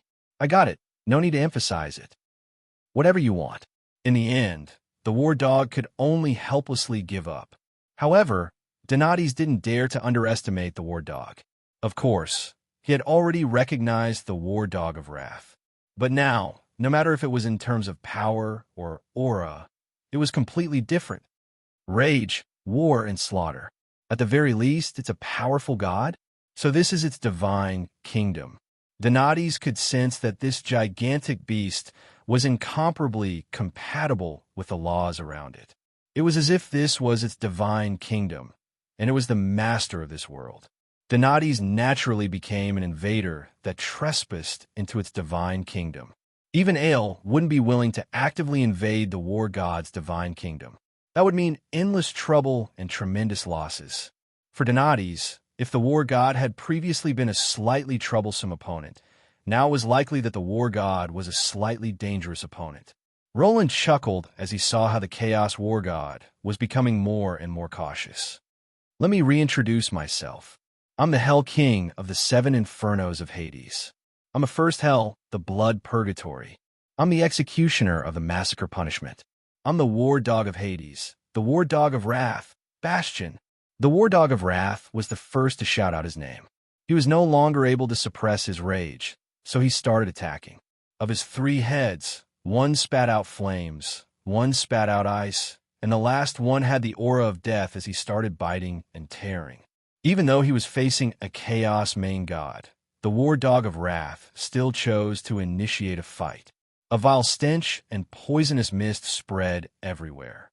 Hell's flames were powerful enough to burn souls. Even a god would tremble when facing the war dog of Wrath's charge. However, the war dog of Wrath was no ordinary god. Before the war god of Wrath's gigantic beast even got close, Wrath's heavy sword's brilliance directly tore through space. Wrath's heavy sword sliced through space, leaving thin, flashing lines that constantly cut through space. The void behind the spatial tear was faintly visible, but the next instant, the entire spatial tear was repaired. So what if you're a powerful god? I've already killed countless souls with my sword. Wrath's heavy sword tore through space as the war god of Wrath's body suddenly fell down, creating a large crater in the ground as he crushed countless souls that were fighting each other. As expected of the undefeatable Chaos War God. But you'd better not underestimate my little. It's Bastion, the war dog of Wrath, which had already been reduced to pieces, roared angrily. The next instant, the war dog of Wrath stood up once again, but this time, he was even taller than before. His power level had also increased by nearly 10%. The war dog of Wrath was furiously twitching. His already ridiculously large muscles became even thicker. Even the hellfire around his limbs became even fiercer. Wrath would make the war dog of Wrath even stronger, and the dead in the hell of Hades would never be able to die again. This was the same rule that applied to the gods of Hades. In the hell of Hades, how could the god of Hades, who is already dead, possibly die again? If Donades couldn't find a way to deal with this, Bastion's anger would only grow larger and larger. Donades, the Chaos War God, who primarily focused on physical attacks, seemed to have met the most difficult opponent in the world to deal with. The next instant, the war dog of Wrath charged at Donades yet again. This time, although he was much larger than before, his movements were much more agile. The war dog of Wrath unhesitatingly continued to attack Donades. Perhaps the result would still be the same this time, but what about 10 times, 100 times, or even 1,000 times? Perhaps even the Chaos Abyss War God would fall one day. Chaos War God? Tui, don't remove the reputation that you obtained through slaughter. You're just a butcher and a vicious dog, just like me. Come, let's fight to our heart's content. Chapter 457. People often said that the world was like a game of chess. But if Hei's situation was compared to a game of chess, then it would definitely be a hopeless deadlock. Not resisting would mean destruction. Resisting would mean destruction. Losing the holy war would mean destruction. Winning the holy war would mean destruction. Even if Roland wanted to escape, he wouldn't know which direction to escape to. When the existences that would bring about destruction were the superiors of both sides, this joke was so vile that nobody could laugh at it. Is there no way out? Obviously, there was no way out in the world of Heichi. This wasn't a guess at all, but rather an inference based on reality. As the destroyers, the two major factions were the true rulers of this world. Since Roland's opponents were the two major factions that controlled the greatest amount of resources and top-level combat strength, Heichi had no chance of winning on their home turf. This was no different from going against the game's GM, administrator, in the game world. It was incredibly foolish. If it wasn't for the fact that the two administrators had already lost most of their god privileges due to fighting each other, perhaps they wouldn't even have the chance to resist. I can't accept this. I really can't accept this. After working so hard and sacrificing everything, this is still the end result. If Roland had been a native of Heichi, even if he had a language and a cheat, he would probably have only been able to shake his head and helplessly give up in the face of such a situation. After all, in this world where gods truly existed, the myth of the creator goddess was deeply rooted in everyone's hearts. It would be incredibly difficult to have a child defy their parents' arrangements and have a creation oppose the creator's decision, not to mention the basically zero chance of success. However, Roland's identity as a transmigrator gave him the greatest ability to think in reverse, allowing him to find a way out in a situation where there was no way out. Since it's impossible in the world of Heichi, perhaps it's possible if I create another world. At the very least, I can create an arc to escape. That's right, this was how the Ark of Hades plan came about. At first, it was only an ark used to transport fire seeds to escape from being hunted down. Only after accumulating enough chips did the Hades plan become feasible. Of course, if he discovered that the Hades plan still had no chance of success, Roland would unhesitatingly restart the Ark plan. Honor? Honor? What's the meaning of honor when there are billions of corpses and ruins? Kids, don't be stupid at such a young age. We're just a bunch of pitiful worms struggling between life and death. In order to survive, we can do anything. Although Roland said that there was no path of retreat, he had been preparing a path of retreat from the very start. In his plan B, that he didn't want to be abandoned by order, the Hell of the Hades would become a floating dimensional Arkansas. Perhaps there would never be a day where it would return to the endless void, but at the very least, it would be able to take away the seeds of various species and precious people. That was why I had attempted to create a new world in the Earth elemental plane. This was a demonstration of my trump card. Even though it was far away in the remote Earth elemental plane, the chances of being discovered by the two major factions were quite low. Ale had personally acted to prevent any possibility of information leaking out. In fact, even the duel with Immortal Orkin was a rehearsal. I used Frigid Winter Earth to cut off Omdarokin's connection to the Earth elemental plane. I used a weapon from another world that didn't exist in the world of Aichi to defeat the undefeatable Earth elemental god. Does this sound familiar? That's right, the current Hell of the Hades was also a battlefield. The Hades had cut off the main god's connection to their own planes and Aichi's world. The Hades' unique dimensional laws and magical beasts would become weapons to resist the main gods. No matter if you looked at the foundational principles of strategy or how we chose to fight, this battle was nothing more than an upgraded version of the previous battle. And if this battle escalated even further, cut off the connection between the creator goddesses and Aichi, take away their cheating devices, and use a human wave attack to kill them. Back in the day, Roland had made such an arrogant claim, but as his power level increased, he became less and less confident. But if he could kill off one or two main gods here, compared to the plan that would delay the creator goddess's awakening, the plan C that would take care of everything would doubtlessly be the best option. What was plan C? It was quite obvious that it was the god-slaying plan that the system had secretly blacklisted. I had paid countless prices and used more than 100 years of planning. I had slowly accumulated all sorts of advantageous chess pieces from a dead-end situation. Finally, it was time to see the results. It could be said that the situation on the battlefield would directly determine the fate of the entire world. The Hades had already been cut off, and the cycle of reincarnation was beginning to activate, giving this new plane endless power. This new plane was constantly expanding in size. And in the core of the Hell of the Hades, the seven hells of hell, the battle between the Hell Kings and the main gods was currently taking place. Hell Kings? The new Hell of the Hades was divided into the 4 pillars for halls and 7 hells. The pillars referred to the pillars, as well as the rulers of the Hell of the Hades. The 4 halls referred to the operating system of the entire Hell of the Hades.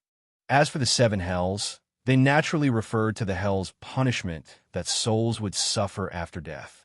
And the rulers of the hells were the 7 original sins, the current 7 hells of hell. If one viewed hell as a mortal plane, just like Ike, then hell perfectly fit the definition of a mortal plane. It was an independent mortal plane, ruled over all planes, and constructed from the 4 elements. The 7 lords of hell were existences that had the power of a powerful god's dimensional laws. Plus, they had the power of the various hells, which meant that hell had the power to fight against a main god. That was because main gods were above powerful gods. It's not looking good. Just like how the difference between semi-gods was infinitely large, this was because there was no longer any standard to evaluate the power level above semi-god. The main gods, who had accumulated countless years and countless lives, had long since broken away from the normal evaluation system. They seemed to be only one step away from the powerful gods, but that was actually because there were far too few main gods, so there was no need to rank them. The Chaos War god originally didn't even have a divine concept related to war. Even though he was an evil god of chaos, he didn't need any belief. It was only because of his strength and battle achievements, as well as his undefeated past, that he attracted the fallen warriors who worshipped the strong. That was how the first evil god church was created. Most demon main gods were like this as well. No matter what the reason was, they had all fought and killed each other from the lowest level of demons to where they were today.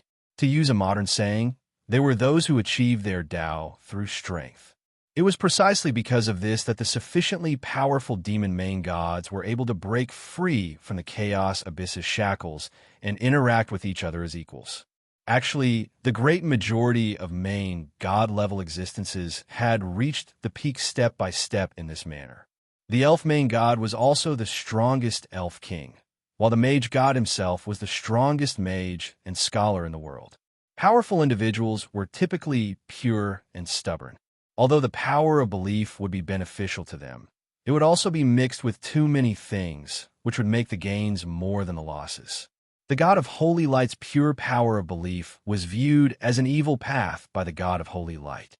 He even raised a main god of holy light in his divine kingdom who would provide him with the power of belief. The price he paid was losing his sense of self. Even if the god of holy light wasn't willing to give up his sense of self, it would be impossible for the god of holy light to maintain his sense of self without too much belief and will.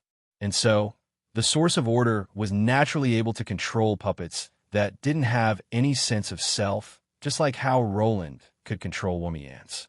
Of course, this was a secret that most gods would never know about. It wasn't easy for main gods.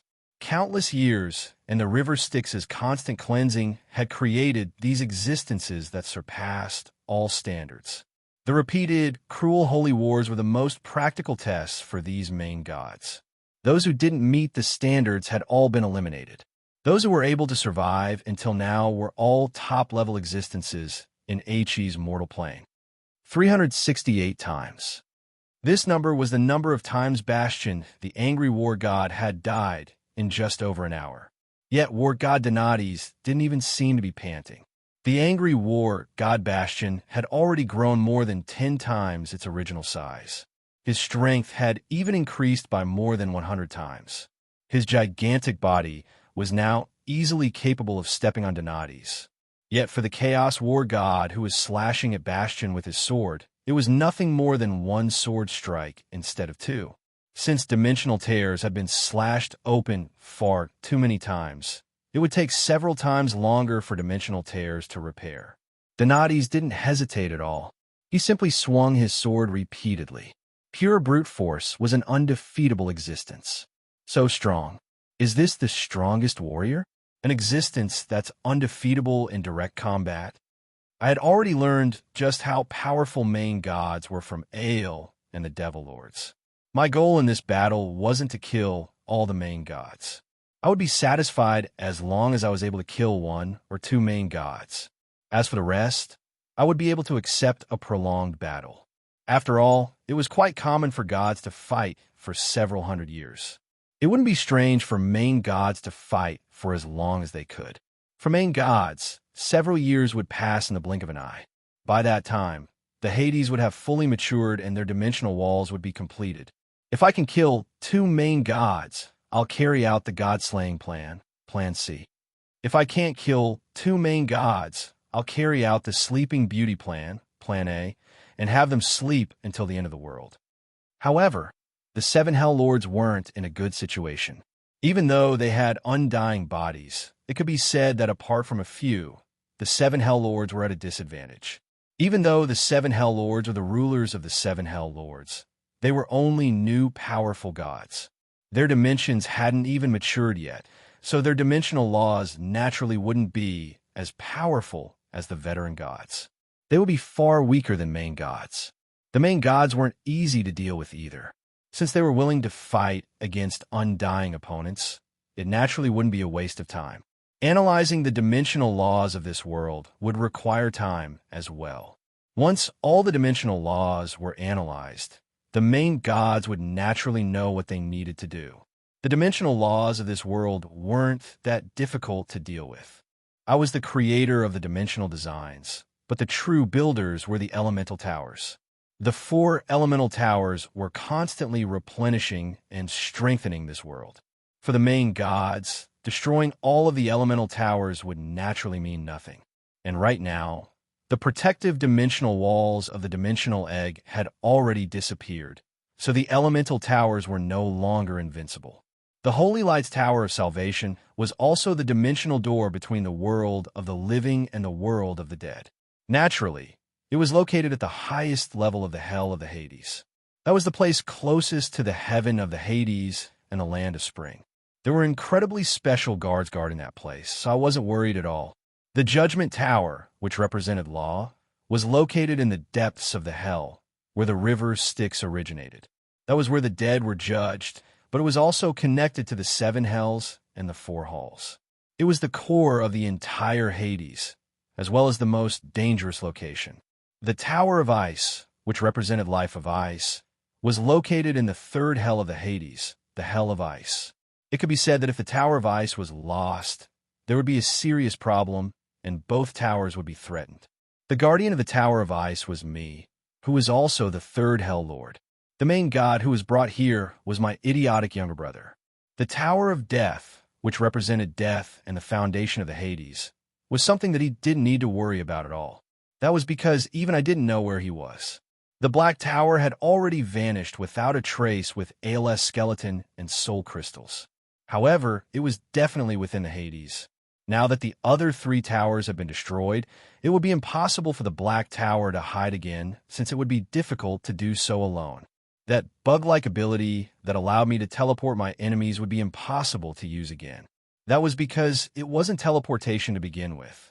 It was simply a power that defined the location of the 7 hells as the location of the 7 hells. Now that the Hades had already taken shape, it was naturally impossible to use it again. In the end, everything would still be determined by power. Roland, I recall the classic anime that you remember from deep within your memories, Saint Seiya Hades. Now that you mention it, I remember it as well. The war between the gods and the Hades? It really does seem like it, but it's far too ancient. Who would remember something from more than 300 years ago? What was the final ending? Did justice win? I just recently re-watched this anime. Since it's a shonen manga, of course, it's the classic story of justice winning. That's wonderful. At the very least, it's a good omen. But the problem is that we're on the side of the Hades. In the anime, we're the antagonists. We're the ones being pushed. The goddess's warrior has won. I instantly felt rather helpless. I recalled that in that anime, both Hell God and Death God had been pushed down by the goddess's subordinates. Hell God had even been personally stabbed in the back by the goddess herself. This seemed rather cruel. Don't jinx it. There's no other anime like this. There is. It's also Saint Seiya. What? I've forgotten all about it. Poseidon chapter. Don't try to fool me. There's no Death God or Hell God in that anime. But there's a pillar. There's also 7. Yep, there's also 7 generals guarding the gate. They're the same as us, although all the generals were pushed down and the pillars collapsed. Can't you say something nice? Do you have any gillies? Yep, the goddess is with you. Go, undying cockroach. The style this time is correct, isn't it? I'm no abnormal creature like a hot-blooded cockroach. An existence that's half dead in the first round and full of HP in the next round is far too illogical. But you're undying, and you have a goddess with you. Oh, so you're the legendary main character, Star. Say this name, and after this battle, I'll take you to see the gorillas. Yep, bring Bayphone along as well. You know what you'll see. Don't be blind, don't be a monster. I fell completely silent. All right then. Even the goddess of creation was afraid of this name. So he was the true main character here. However, this silence didn't last for long. Is this a date invitation? You're even bringing a gay friend? I didn't know you were so shy. All right then. It was my turn to be rendered speechless. Just what did I do? Give me back the legendary noble, elegant, gentle, and cute mother goddess.